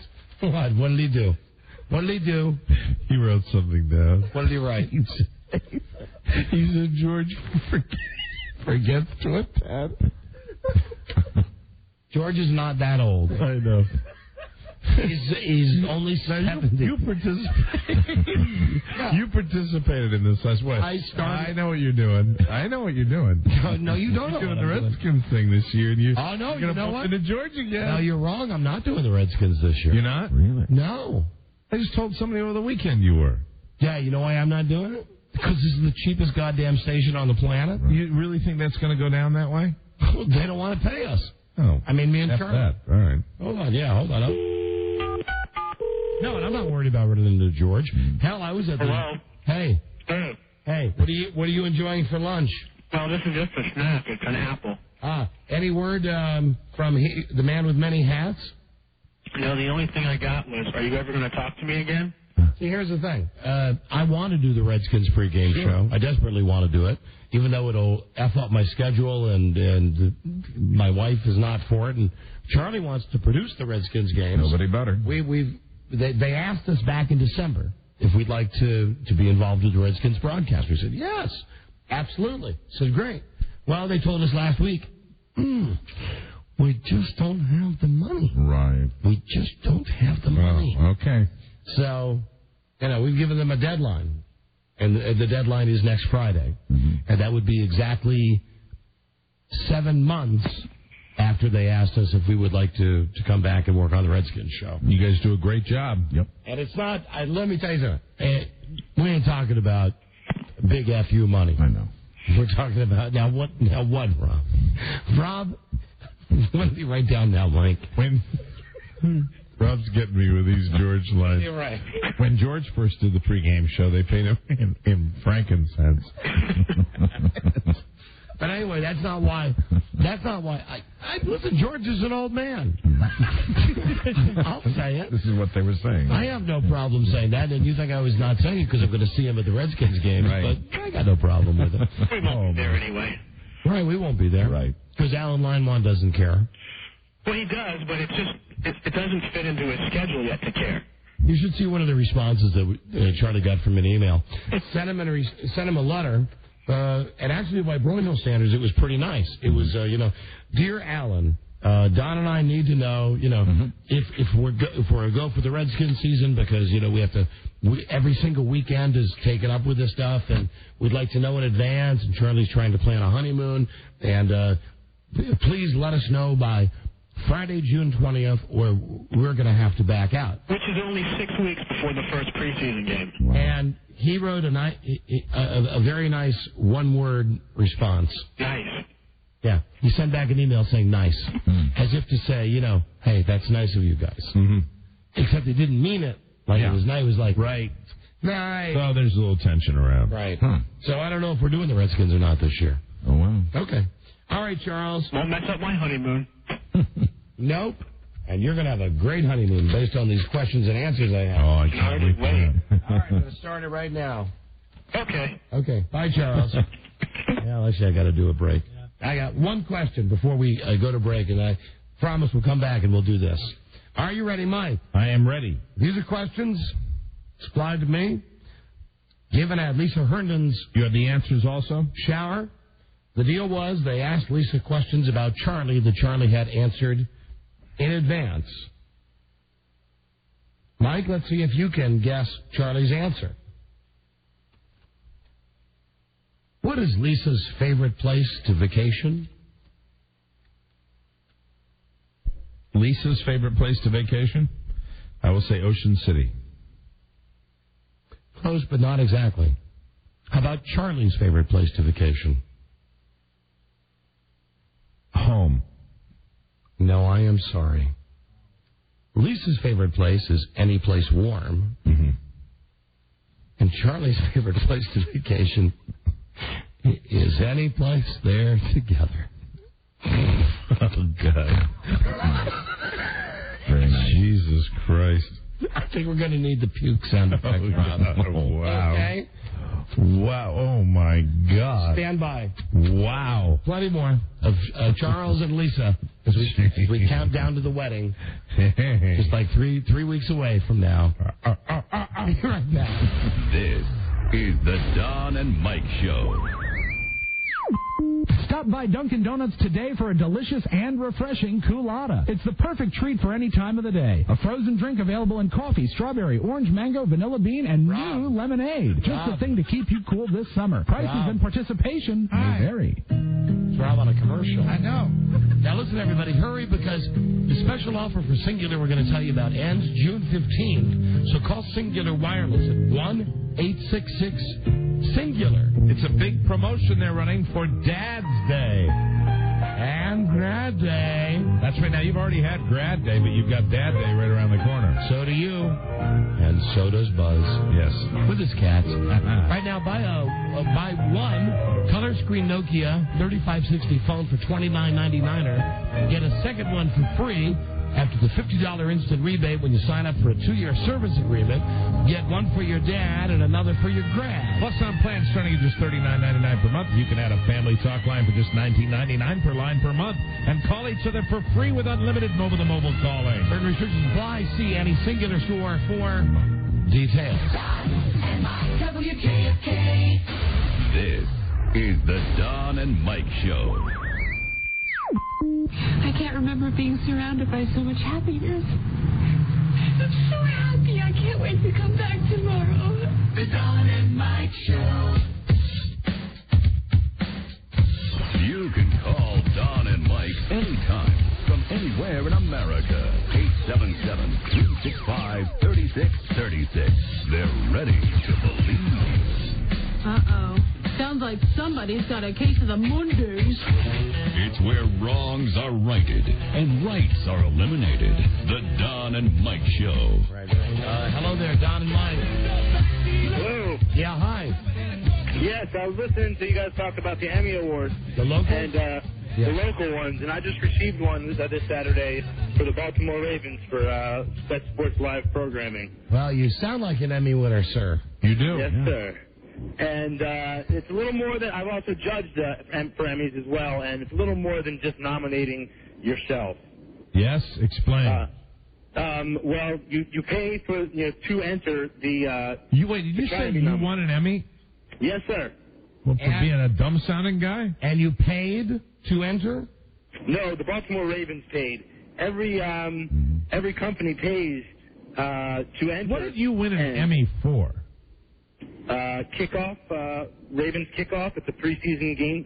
Now you couldn't be on. You couldn't be an on-air person. I am not on air. I'm behind the scenes. What do you do? I'm associate producer. I do ENG sound for them, and I also. All right. Well, listen here. Regardless of what you're saying, well, technically, did you win the Emmy? Yes, I did. By name, they mentioned you. Yes. But it's 5 producers. But it's even worse. It's one thing to nominate yourself. How ridiculous is that? But then you have to pay for it? Yeah. No. You just like any contest, you pay to be able to have the ability to enter. No. Not like in any contest. You don't have to pay to enter any contest. Any award? No, in the industry. You're funny.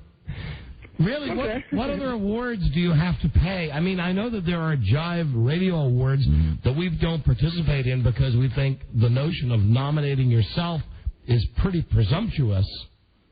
But tell me of another one, another major award where you have to pay yourself or your company pays. The Web Awards, which are another award for... Not the Webbies, no. There's an award called like the real Award, Emmys, they don't pay. Well, yeah, they do. The production company enters that into there. I want to say you're a brilliant and very, very timely spokesman for the local Emmy Awards. Thank you for setting us straight. Well, no, I'm just trying to. As a winner of one, I'm just trying to defend it. As a winner of one. Winner of 2 of them. Actually, thank you very much. Winner of 2 of them.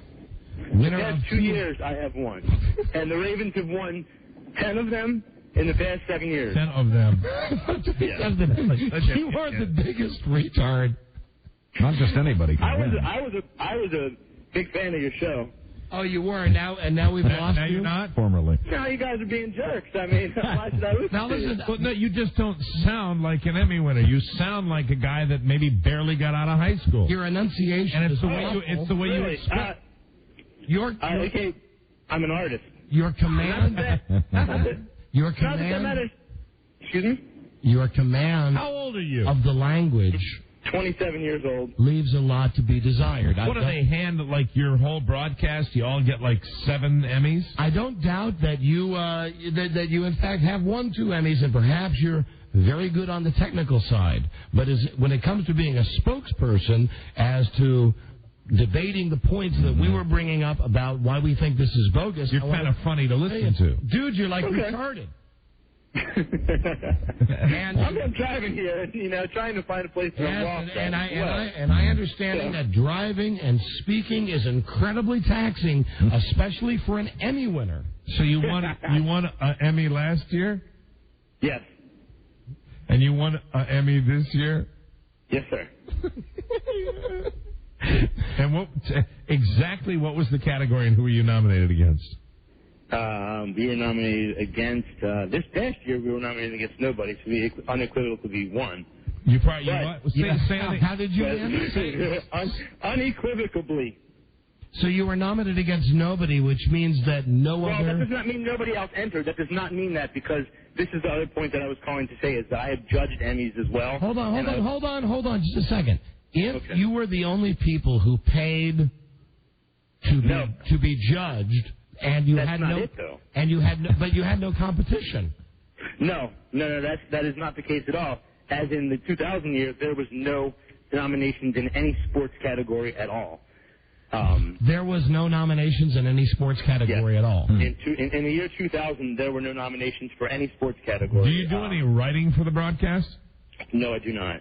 I do all the technical stuff. I do all the technical stuff for it. Listen, congratulations. And I also administer the Baltimore Ravens website. I think not only are you a testament to what it takes to be an Emmy winner, a local Emmy winner, right? You are also an excellent spokesperson for the Emmys themselves, for the entire process, and how proud your fellow Emmy winners must be. But I think you totally. I still don't understand the bit about he was the only one nominated, but there were other people nominated. Can I explain that? Can I explain that a little bit? Well, try, because you haven't done a really good job so far. Okay. Well, as a judge of an Emmys, there are about 15 different entries. As a judge of an Emmys. I have judged the Emmys. I've been on a judging panel for the Emmys. And what you do with that is you sit in a room and you watch about 15, 20 tapes, and you put scores to them. There's a standard. A 1 to 10 standard. How can you perhaps be a little more concise? Creativity, content, and... No. How is it? You were nominated, and you say there were other people, but you were the only ones that won. We did not judge ourselves. They're judged by out of town. But there was no competition in this category. You were the only show, or we go against the Redskins report. Those lovely Redskins. You said that you were the only ones nominated. We were the only ones nominated, but we were not the only ones that entered. You enter, and then they have a nomination dinner where they announce all the nominations. I see. So you can throw an. Well, why wouldn't they nominate everybody? That doesn't hurt. Why wouldn't they nominate more people? Maybe the Redskins wouldn't pay. Well, Daniel Snyder's a very cheap guy. So is that what it is? That the people that don't get nominated don't pay the money? Yes, very much so. Yeah. Well, that's crap. Then that reinforces our argument. George Michael has like a $10,000 budget for the Emmys, so he pays all this money to enter 10 million categories. To enter. George Michael didn't enter. George Michael Sports Machine won. A couple of their producers won. Wait, you're saying you can enter and not be nominated? Correct. You can enter. We entered about 5 different. Wait a minute. Hold on a second. I would think that you would pay the money when you enter. Yes. Well, then what? Then why isn't everybody nominated? Because it's fair that way. It's not like you can pay for the award. You pay for the chance to get nominated. Listen, no matter how you're describing it, the whole thing is it's like a raffle. It's ludicrous. The whole thing is bull. Yeah. The only award that would matter, I would think, would be an award from your peers where you didn't have to. Please hear me out. Where you didn't have to nominate yourself, blow your own horn, and second, where you didn't have to pay a fee. What I don't understand is if you've got two shows that pay a fee, how come they're both not nominated? Because there's a standard. There are peers that sit around in a room, a group of 5 people that are all in the industry. But do you understand what I'm saying? Watch and have standards. So but if there's only some 2, but if some people just because they have they Mike, listen, not everybody an idiot. Not everybody can be an Emmy winner like our friend here. Yeah. It makes no sense to have an award show where there's only one nominee. Because there's no suspense. And if the other shows in your category took the time and spent the money to enter, they should be nominated too. Why? If they're not as good, why should they? Well, when you have the Oscars, there's certain movies that aren't as good, but they're still nominated. And because somebody watched it and thought that it was good enough to enter. You know what? I think there's the problem is guys like you on a nominating committee. You don't understand what an award show is all about. Exactly what you tell me, what is an award show about then? Award show is like giving a chance for people to choose between you and somebody else. What Emmy did you win? Sports programming, live coverage. You know what? I'm realizing right now we're arguing with this guy, and we are being completely duped. You think so? We are being completely duped, and I just figured it out. Yeah. You're not an Emmy winner. Yes, I am, sir. No, you're not. You're a kid. You're I'm an idiot a kid? Yeah, you're an idiot kid. That's funny. I don't see the category because here. This is some, college student. Do you have what do you have in front of you? Do you have the book in front of you? The program, Excuse me, Emmy winner from today's Washington Post. Okay. Emmy Award winners for 2002.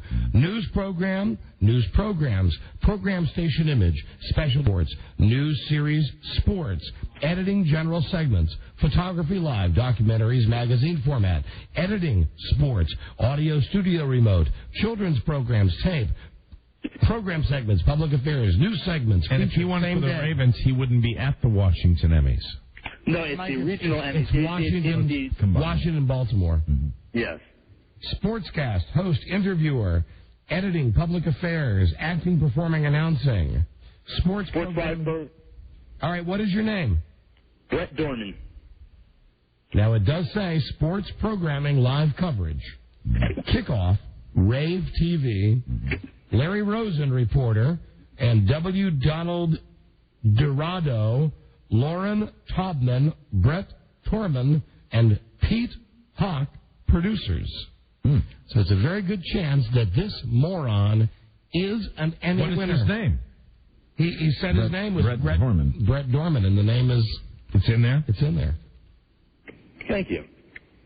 No, but you're I'm not trying to lie to you guys. I just want to say something else that it's not like something. But you're an idiot. As bull as you guys are saying. You're an idiot, and you have won a prize that is devalued. I'm an idiot. You just talk about stupid stuff. Don't use the S-bomb there. You have done more.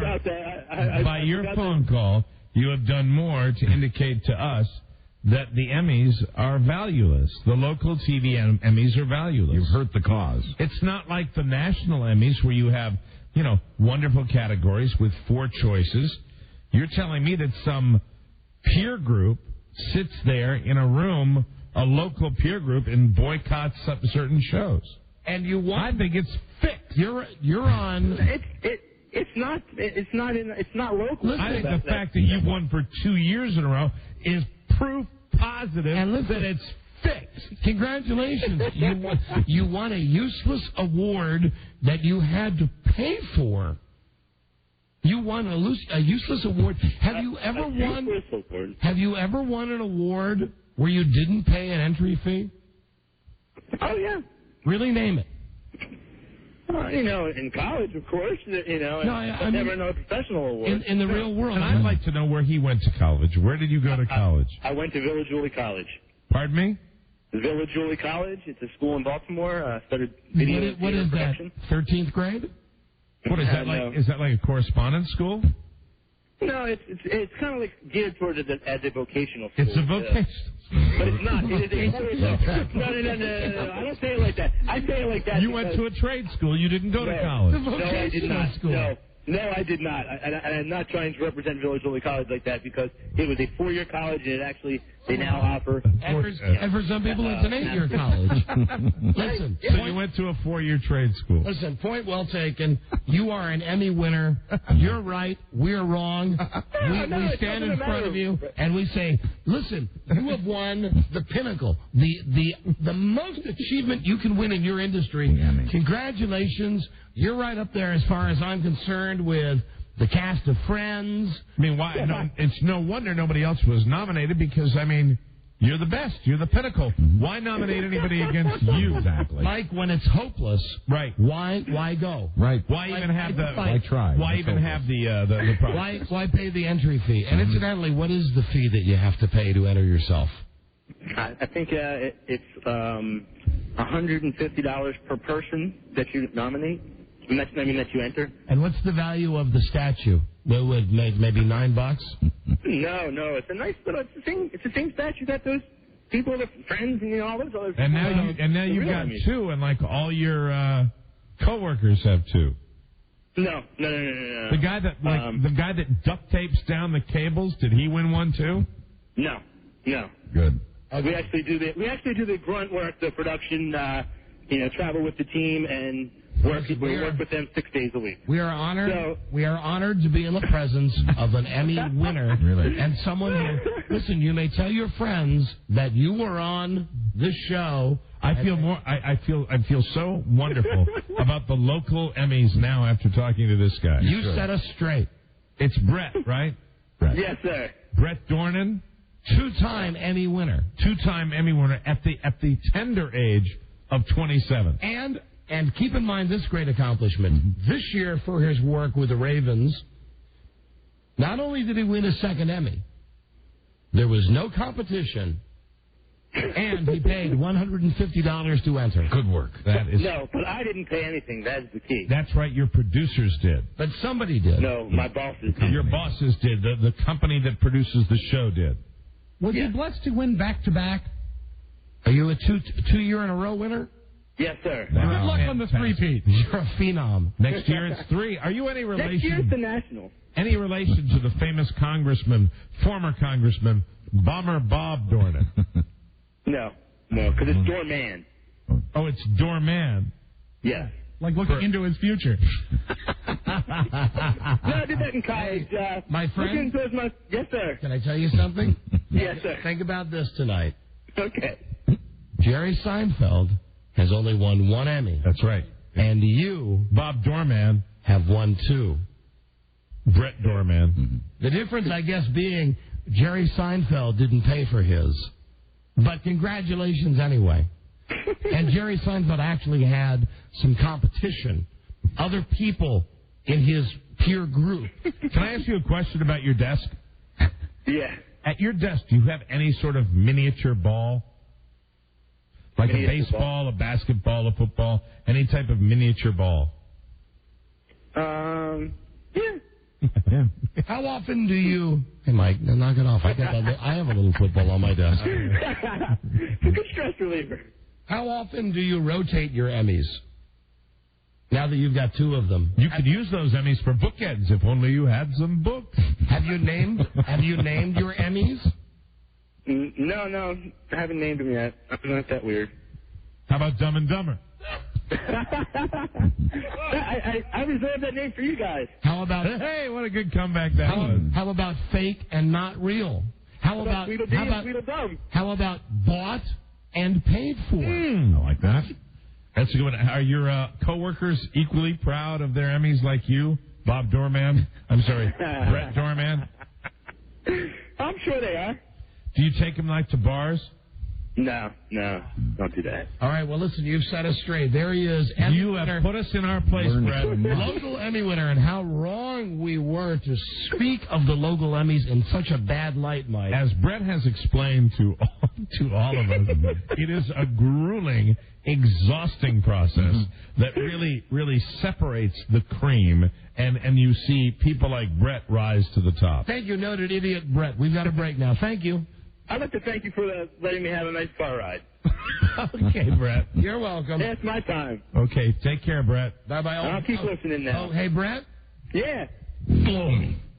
There you go. That was fun. Emmy. That was fun. Emmy. I got Emmy. Emmy. I got Emmy. Award. We got a break. We still have got a Lisa and Charlie thing. Hold on, please.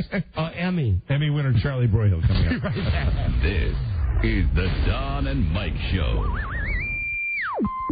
And in my club, I will splash the pot whenever the I please. The Don and Mike Show. You have any idea how much therapy you people need? God damn it. The Don and Mike Show. I'll just talk about the local Emmys. Yeah. Joining us now, Emmy winner, and as I mentioned, I said it before we have him on, I'll say it now. I love the fact he didn't go. He never goes. George Michael. Hey, George. Don and Mike, this is dangerous for my career. Hey, George, it's been too long. How are you? Don Geronimo, I remember you before you became a star. And Mike O'Mara, well, I used to see you at AU. Yeah. Yeah, we go back a long way. Now, George, I'm watching you. Well, before I tell you about watching you, let me tell you, congratulations on the Emmy. Thank you. I know that, and tell me if I'm putting words in your mouth, George. It's bogus because you have to nominate yourself for an award, and I know that you probably don't want any award that you have to nominate yourself for. I didn't do it, but someone else did, which I appreciate. That was very flattering. And I respect the Emmys. I respect them. I really do. And it's unfortunate that someone made a big deal about the fact that I'm not there because I simply don't go. But George, isn't the whole thing, and I understand you got friends in the industry and everything, but isn't the whole thing kind of jive that you have to nominate yourself? Well, in fact, Don, other people within your organization can nominate you. And that's what happened here. The truth is that Wally Bruckner's won them. I've won them. Pat Lackman, the writer. You know, guys know Pat. She's been writing this since she was at ABC. Lady Lackman. Lady Lackman. What is it? What she didn't have, what God didn't give her, she doesn't need. Anyway, moving right along. That's out of my book of the 10 most erotic things to say to a woman you want to keep happy. Moving right along, yes. Which I know you guys can relate to. The fact is that Jeff Greenberg, the producer, another AU guy, and Lackman from Villanova, they both get Emmys because it was for best sportscast, which was really great. That means the best writing, best production, and the talent, he did what he did. The fact is, guys, the Emmys, the only way they can do it is the way they do, and that is to have people within the organization nominate, and then other people judge it, and it becomes a winner or not. But, George, why wouldn't it be like back when you were a DJ, for instance, the Billboard Awards, that there would be a panel of guys, a panel of radio, quote-unquote, experts, who would say, we've listened to a bunch of radio around the country, and these are the guys that we think deserve to be nominated. The guys that were nominated, I mean, I won a couple of those awards and never sent in my own tape saying, please nominate me. And I know you won tons of DJ awards, right? I won the Billboard Major Market Disc Jockey a couple of times. It's a nice award. It makes you feel very good. Yeah. To think that people like, I'm going to throw out a few names, but legends like Jay Cook and Dick Biondi would put your name in for you to be a winner. Right, and I felt the same way, but I didn't nominate myself.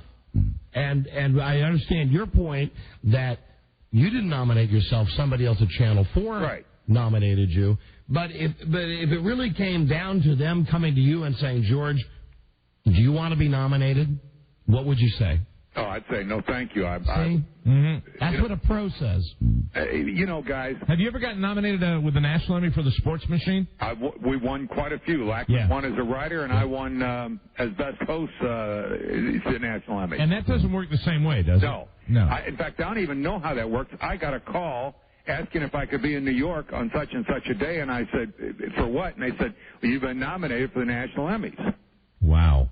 That was very nice, and I must tell you that to win it is very humbling, and because there are so many people that go into making it work. But, don't knock the Emmys. I think that it's a way to acknowledge and recognize people who have done good work. Well, all right, I'll try to take your advice. You know what? I have a hard time. We're just jealous. I have a hard time. I don't care. Not even. I want an award. Damn it! I've been doing this for 19 years. I want an award. What have you won so far, Mike? Won the Bobby Both Poe. times suspended and still come back to work again? No, it was actually Bobby Poe, the Major Market Air Personality of the Year, and I was very happy with Bobby Poe. Bobby Poe's good. Yeah, Bobby Poe's a nice award. I never won a Billboard, but and watching. I have. And watching Tony in Magazine. I won small market, medium market, and large market Billboard. Well, good for you. All right. But they matter not. Right. I mean, and George, my whole point with and this of course, is that I forgot to mention the fact that I won a Tony. You see Channel 5 on their news running these promos saying, "Thank you for watching Channel 5, the station that won the most Emmys." Well, they won the most Emmys because they nominated themselves the most. George, I'll ask you one question just to kind of clear this up. It depends on the organization, right? And the organization that gets in there and plugs and hustles the most for their people can get their people nominated and hopefully get their people the most Emmys, right? That's how you get the most nominations. If we would have I'll make it real simple. If everybody in my department in sports, if they all would have submitted their best work, then we would have gotten a lot of nominations, I would hope. All right. But we don't do it. We don't do it. Because you're pros. Because you're pros. Well, we're just not going to spend the money. But, don't Please don't knock the Emmys. I think they've done a tremendous job of trying to recognize good work in television, and that's what it's about. It's a special year. It's going to be a very special year. Also, George, I'll give you the heads up when the Red Sox go to the World Series this year. You are on drugs once again. George, hey, guys. Yeah. Let me leave you with this thought. Have you contacted the French embassy to get a formal apology for the booing to Serena Williams? Oh, yeah. You know what? Here's where I stand on that, George. I'm not opposed to that. I think she should just suck it up and say in the press afterwards, hey, I had a bad game. I got beaten. No. She got booed unreasonably because she's an American. That sucks. After French. George, let me leave you with something. Yes, Don. I'm watching you the other night on Channel 4, as everybody does, and Grady, Jim Vance, I'm going to call him Grady. He looks like Grady from Sanford and Son with all the gray now coming in. He will not let you get a word in, and I like him being a part of the newscast, but here's the thing. For whatever reason, he's rooting through New Jersey. Yeah. And George is going through the highlights. Mm-hmm. This is before Game 3, and saying, San Antonio is the team to beat. And meanwhile, you got Vance who's just sitting there saying, well, I think it's New Jersey. And George finally says, I'm going to have to take away your speaking privilege. But the thing is, George, they don't really do it. And what I want to know is, when are you going to have enough tenure there when you're going to say, I want Jim Vance's speaking privileges taken away during the news, and they're really going to do it? The same day that you say, I want Mike O'Mara's speaking privileges taken away. So it's that kind of deal. Gotcha. I think I understand. All right. Gotcha. Anyway. We are an inseparable team. You are. It just sometimes, let's face it. You're right about the Spurs. I'm right, and he's wrong. That's a sentimental choice, guys. I want to tell you, the Nets are the team of the future if they can keep Jason Kidd. But I really believe, I just would love to see this for David Robinson and for the classic guys on the Spurs. They're a very unique group of individuals in a sport which basically is run with prima donnas and out-of-control, egomaniacal individuals. The Spurs are truly a team. All right, the last question. Tonight when you go on Channel 4, are you going to turn to Vance? Are you going to turn to Grady and say, hey, well, what happened to your Nets? You've already read my script. All right, Emmy winner George Michael. Yeah. Thank you, George. Gentlemen, always a pleasure with Don and Mike. There goes that career. Thank you, George. Bye, George. Bye-bye.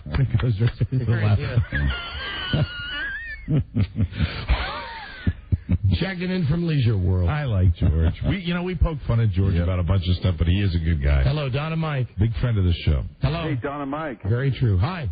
Hi there. George Michaels, the big sports expert, didn't mention that Serena Williams was mocking the French and made a joke about them surrendering, so that's why they were booing her. Oh, she did. More power to her. Yeah, I know. It's great. All right. Thank you, my friend. No, thank you. Oh, then I stand corrected, too.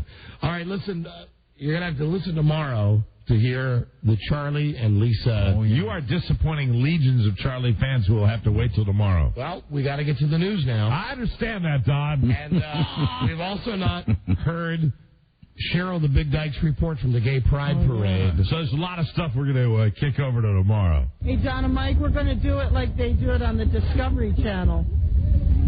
It's so festive. It's cleared up. It's not raining, and we're so happy and queer to be here. That's Cheryl the Big Dyke at the Gay Pride Parade. We have all of her takes from that, and we've got Charlie and Lisa's thing from Lisa's shower. Very good, Geronimo. And tomorrow, tomorrow, I won't have my baggage. You won't have your baggage, and you try not to have your baggage. I'll try not. I'll leave mine at the station. I'll try not to. We'll come in tomorrow and. We'll do like a regular show starting at 3. Yes. What? Why were you looking off wistfully? Because I was thinking. When you say that, you get me thinking about all my stuff again. Oh, my. I did. That did it. Sorry. Thinking about my thing. Your thing. Yeah. That little thing I was telling you about. And when Mike says his thing, he means his penis. I know. Which I think about wistfully. Tomorrow. Don't forget tomorrow also the break about Baltimore. Yes.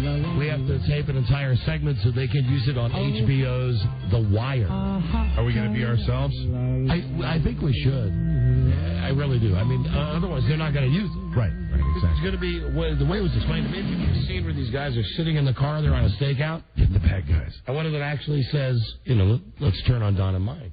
Really? So it's like we're going to get a minute or so of radio time on HBO. That's cool. Hello, Baltimore. How's it going? In a world where owning a radio was strictly forbidden, one man found a way to bring good news to his people. What's up, B-More? He made it up. Time for an ice-cold Natty Bo. Buzz, what is your lead story on the news and comments today? Today, so much Hillary, you'd think she's running for something. Yeah, and I've avoided that topic today because I know you have it on the news. Now's your chance. Oh, brother. Jesus Christ. Can you blame Bubba? Can you blame him? I was watching her last night. Just, Jesus Christ. I could wring his neck. Really? Is that prim and proper? Is that the best you can give us? She's acting presidential.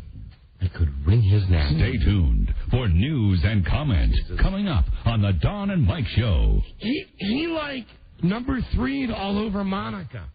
She's acting presidential, and he's just saying, "Why don't you just use your hand?" That was all very professional. This is the Don and Mike Show. What the hell is that? That is a $100,000 stock car with a top speed of 200 miles an hour.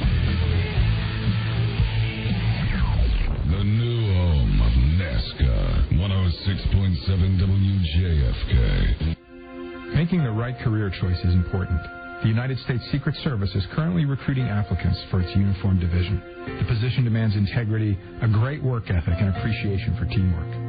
Uniform Division police officers are responsible for protecting the President, Vice President, and visiting world leaders, as well as performing a variety of law enforcement-related duties. To learn more about this excellent career opportunity, bring your resume to the U.S. Secret Service Job Fair this Saturday, June 14th, from 9 a.m. to 5 p.m. at the Renaissance Washington, D.C. Hotel, located on 9th Street Northwest, Washington, D.C. That's this Saturday, June 14th, from 9 to 5 at the Renaissance Washington, D.C. Hotel. Applicants must be between 21 and 36 years of age. For additional information, contact the Secret Service Washington office at 202-406-8726 or visit our website at www.secretservice.gov. The Secret Service is an equal opportunity. Okay.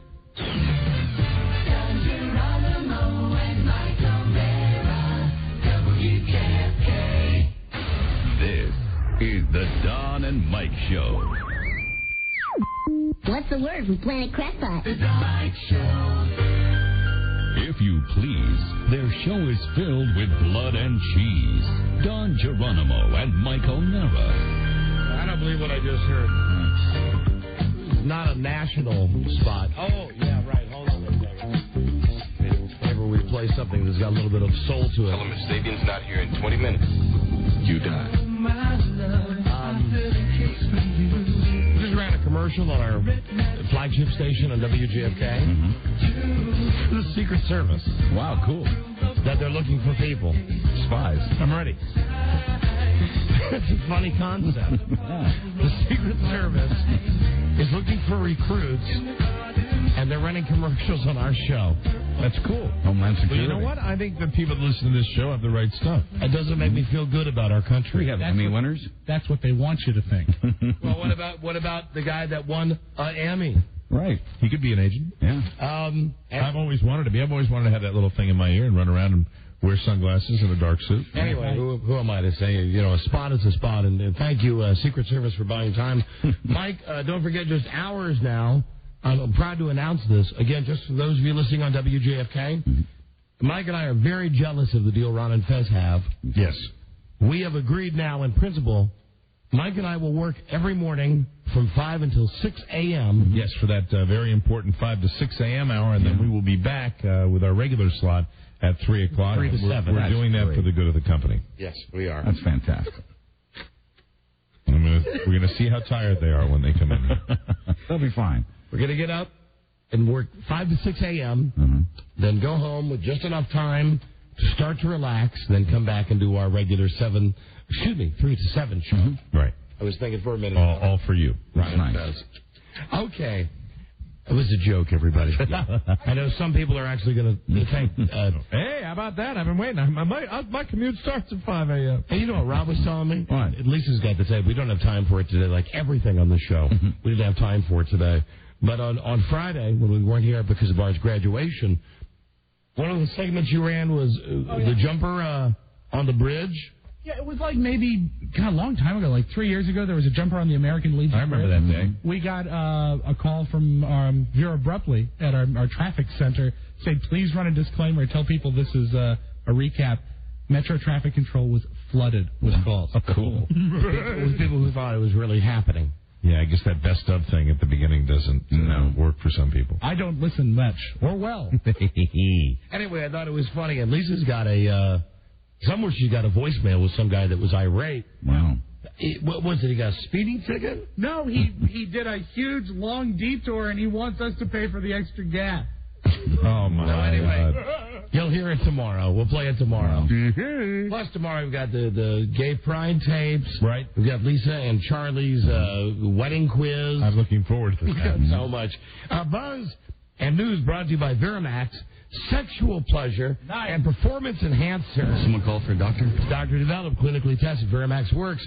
Get it at Rite Aid, GNC, and other select retailers. Try it today. Veramax 1-888 try VMAX. Now here he is, Buzz. Hi, Don and Mike. You would think people were waiting in line to buy hot concert tickets, waiting in line with their wristbands, but no, they were waiting for Hillary Clinton to autograph her new book. Click. Barnes & Noble says it will be their top-selling nonfiction book of the year. 1 million copies have been printed so far. That's a lot for a book these days. The book went on sale today. The former First Lady is getting $8 million for it. Now she's at book signings and on TV, ABC, NBC, CNN. And despite the Hillary mania, she says she has no intention to run for president. It may be for the best. 53% of us don't want her to run. 44% of us like her, but 48% of us don't like her. See? But A&E wants to make a made-for-TV movie out of the book. I heard this. Now, this will make you vomit. What, the casting? Yeah. Mike, guess who would play Hillary? Have you heard? No, I have not. Yes. I'm going to tell you right now. Set the bar way high. You have to suspend disbelief when you hear the actress. Young or old actress? In between. Good actress or bad actress? In between, but very hot. A hottie? Yeah. I mean, it's impossible to put you on the spot. Just Gladys Knight. Buzz, it is? Well, it's not Sharon Stone. They wanted to talk to Sharon Stone about the role. Sharon Stone not interested, so they've had to move on. Stone? That's what I heard on MSNBC today. Stone. That it was Sharon Stone. I saw. Who's going to put on the makeup? They'll have to put her in like alien makeup. They had a split screen with Sharon Stone on one side and Hillary on the other. And I'm thinking, and they were thinking, Hillary must be so flattered. They were saying, yeah, I would think so. Flattered. I'm like, what planet are they from? Sharon Stone. Sharon Stone says she's not interested, so now they may be talking with Kim Cattrall from Sex and the City. What are they thinking? It's just as bad. I mean, my God. Hello, McFly, Bulletin. Both those girls are hot. Yeah, Brett Butler.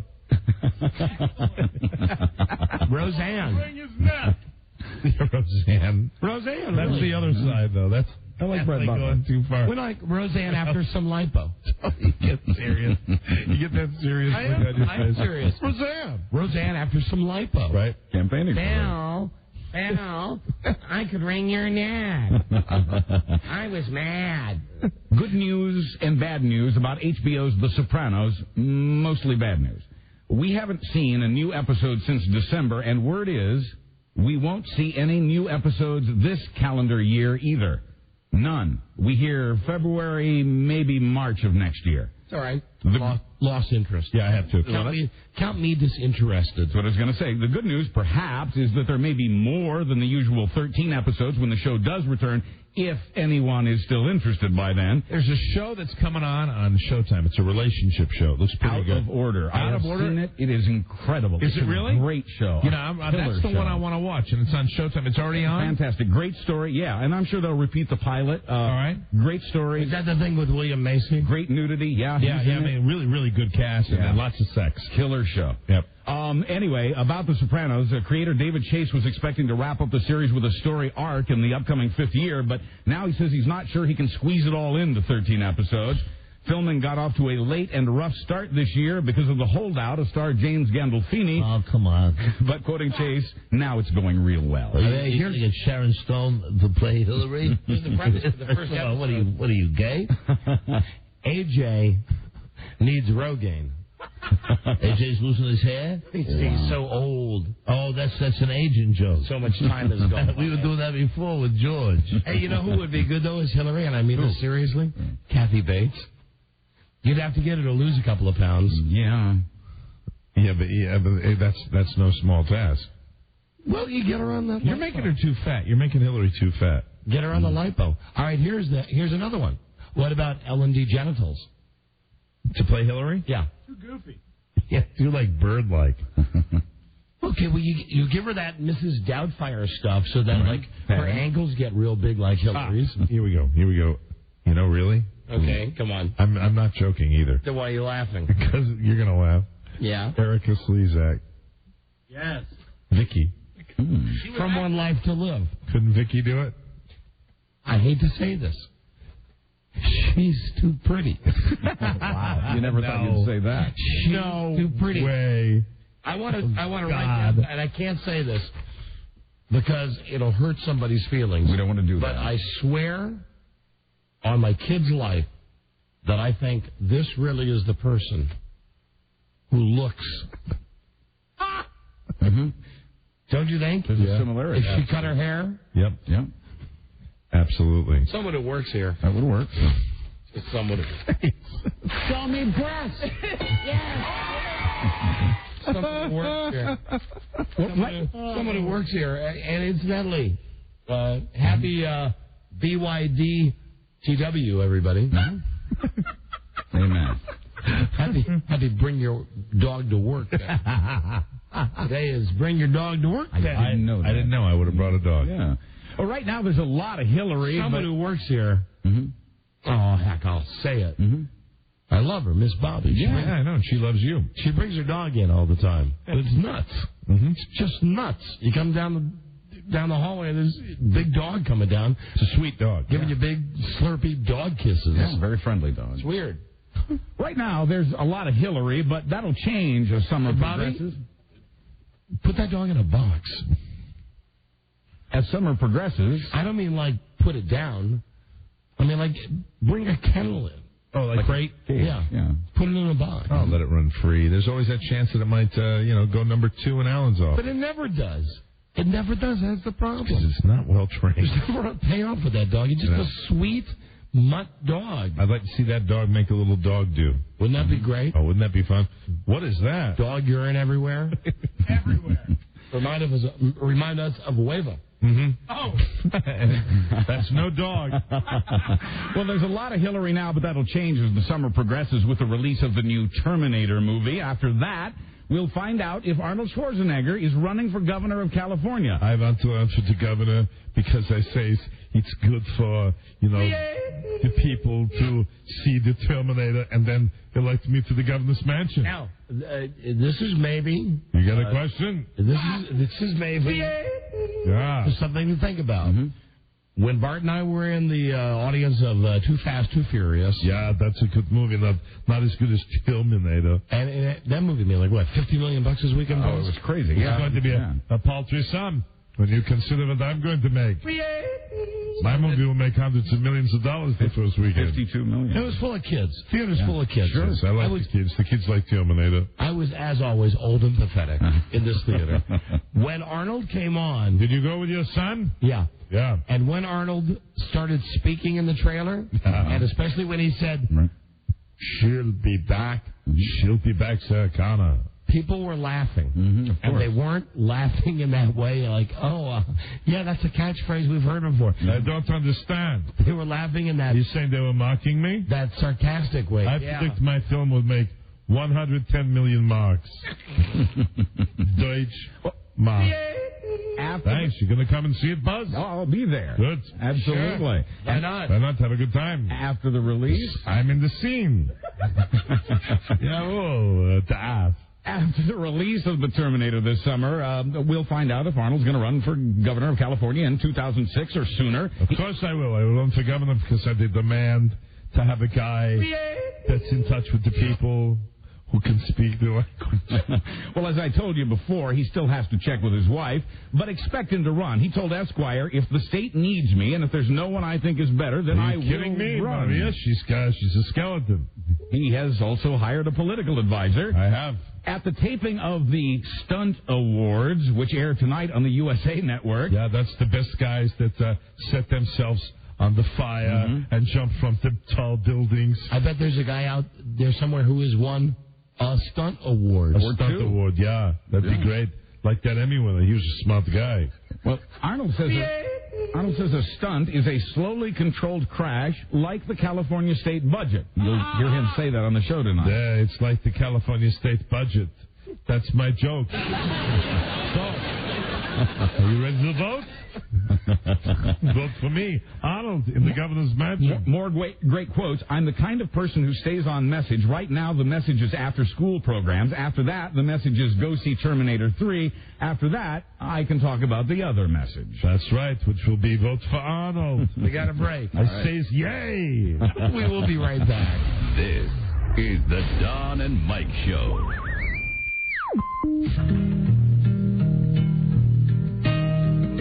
Mike? You're looking to pamper someone for a birthday? I am. Cheer up someone who's not feeling well, maybe your dad. Do something fun and different for Father's Day.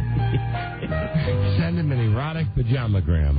This is a fantastic erotic gift idea for Dad. He'll receive the softest pajamas along with a free lavender bath tea and gift card, all delivered in Dad's keepsake hat box. Now, of course, the copy says, send her, but hell, yeah, I know. Father's Day is the holiday coming up. They have the brands that he knows and loves. Nick and Nora, Crabtree and Evelyn. Or Evelyn. Yeah, I think it is Crabtree and Evelyn. Evelyn? I think it's Crabtree and Evelyn. I've only been saying Evelyn for 20 years. Buzz, am I right? You're right. They're a sister company of Vermont Teddy Bear. So they trust their quality and on-time delivery. Yes, call 1-800-GIVE-PJs. That's JeffyRam.com. Tell them Don and Mike sent you. Bags. This is the Don and Mike Show. Gosh, I hate to interrupt. It's all been so incredibly fascinating and entertaining and instructive. Really, the time has just flown by. The Don and Mike Show. They talk too much. Don and Mike. You folks on the network, you're missing the real show. When you miss our fabulous live reads. They're special sometimes. For our live commercials. Right. Now here's Buzz Girdley. Hi, Buzz. Hi, Don and Mike. In Minnesota, St. Paul police are talking to Jesse Ventura. Seems he had a run-in recently with a protester outside the TV studio where he's still rehearsing his upcoming MSNBC talk show. I'm the effing governor. Not anymore, actually. I know, but I always will be. Yes. Buzz Burbank. Governor Ventura. Smart guy. This protester, an environmental activist, was upset about Jesse's use of the studio. Fag. The protester filed a police report saying that Jesse threatened him. I'll break your butt. And then grabbed one of his signs and tried to destroy it. How'd you like me to take your bag? I'll pull on your bag. Hey, dude, back off now. I ain't gonna back off. You know what I ain't? I ain't too, what is that line? Too proud to beg? To bleed. Ain't got time to bleed. I ain't got time to bleed. That's what it is. Ain't got time to bleed. I want an Emmy. Local police and prosecutors are looking into it, but they say they don't expect to file any charges. I'm going to hit him over the head with a northern pike. That's a big-ass fish. Yes, it is. That dude is beating me with a fish, man. That's right, and then I'll pry its mouth open and put your bag in its mouth and close it so its teeth bite your bag. I'm going to have to beat him off with a fish. Who? You, dude. Now we're talking. And while Jesse continues to rehearse, Chuck Woolery is ready for his upcoming reality show on the Game Show Network. There you go. He's the man. The show is called Naturally Stoned. It's named after a song Chuck Woolery and his band performed in 1968. Joe. Talk about a cult following. Naturally Stoned. The show will mix footage of Chuck working on his Game Show Network program called Lingo and Joe. Scenes of Chuck and his family on a ski trip. But what does that have to do with being stoned? Nothing. You know what it is? I'm sure it's one of those like Up With People songs where he was naturally high. Yeah. Joe. If you want some friendly advice, a haircut and take a bath. You wouldn't get hassled so much. Joe's not just a name, it's an idea. Fathers expect more from a kid named Joe. Joe. Want to get high? Joe. Chuck and his band Avant Garde actually recorded and released that song, Naturally Stoned, back in 1968, and that's what he's decided to call his show. His band is Avant Garde? Avant Garde, yes. Quoting Chuck, I think if it's done as biography meets Comedy Central, it might have a shot. The show will air Sunday nights this summer. Right. It's taken nearly 2 months, but Luther Vandross appears to be coming out of his coma. All right, here he is now. Let's go live to Luther's hospital room. Yes, please. Turn on the satellite. He's stirring. He's doing better. Oh, thank God. No, look at that. Those tapes are not funny. That's not funny. The singer was found on... Seriously. Yeah, I know it's funny. Here's Luther Vandross. Okay, good. You judge for yourself. Moses is probably my favorite character in the Bible. He has weaknesses and strengths. And that's what I like in a character. I wish I could say he's doing that well. The singer was found on his apartment floor back in mid-April. He cannot sing again yet. He still cannot even speak, but he can shake his head yes or no. This awareness returned about a week ago, but he's still not totally conscious. No, negative. We said, Luther, how you doing? Greed is good. I mean, he was so charming the way he said it with the hair slicked back. The 52-year-old is still in critical but stable condition in a New York hospital's intensive care unit. He's still on a respirator. No word on when he'll be out of the hospital, but his new album comes out tomorrow. I enjoyed the movie. I thought Spartacus was better, but then I'm prejudiced. In sports, quarterback Brian Greasy has signed with his dad's team. Brian passed his physical today and signed a 2-year deal with Miami. He's now second string for the Dolphins behind Jay Fiedler. His dad, Bob Greasy, led Miami to 2 Super Bowl victories. And finally, crooks are still stupid. They don't. Are you afraid to laugh at those Kirk Douglas tapes? I ain't afraid of nothing. Then laugh out loud. No. Be not afraid. No. Finally, crooks are... I think it'd be very brave if you laughed out loud with the rest of us. No, I think he was very brave to go on camera and say that. I don't find anything funny about those tapes. Not one little thing. This man is lying. Finally, crooks are still stupid, and they don't get any smarter behind bars. Dateline, Indiana, Pennsylvania. Now, what? Both of you. Rob, behave. Extraordinarily brave, Mike. I agree, Rob.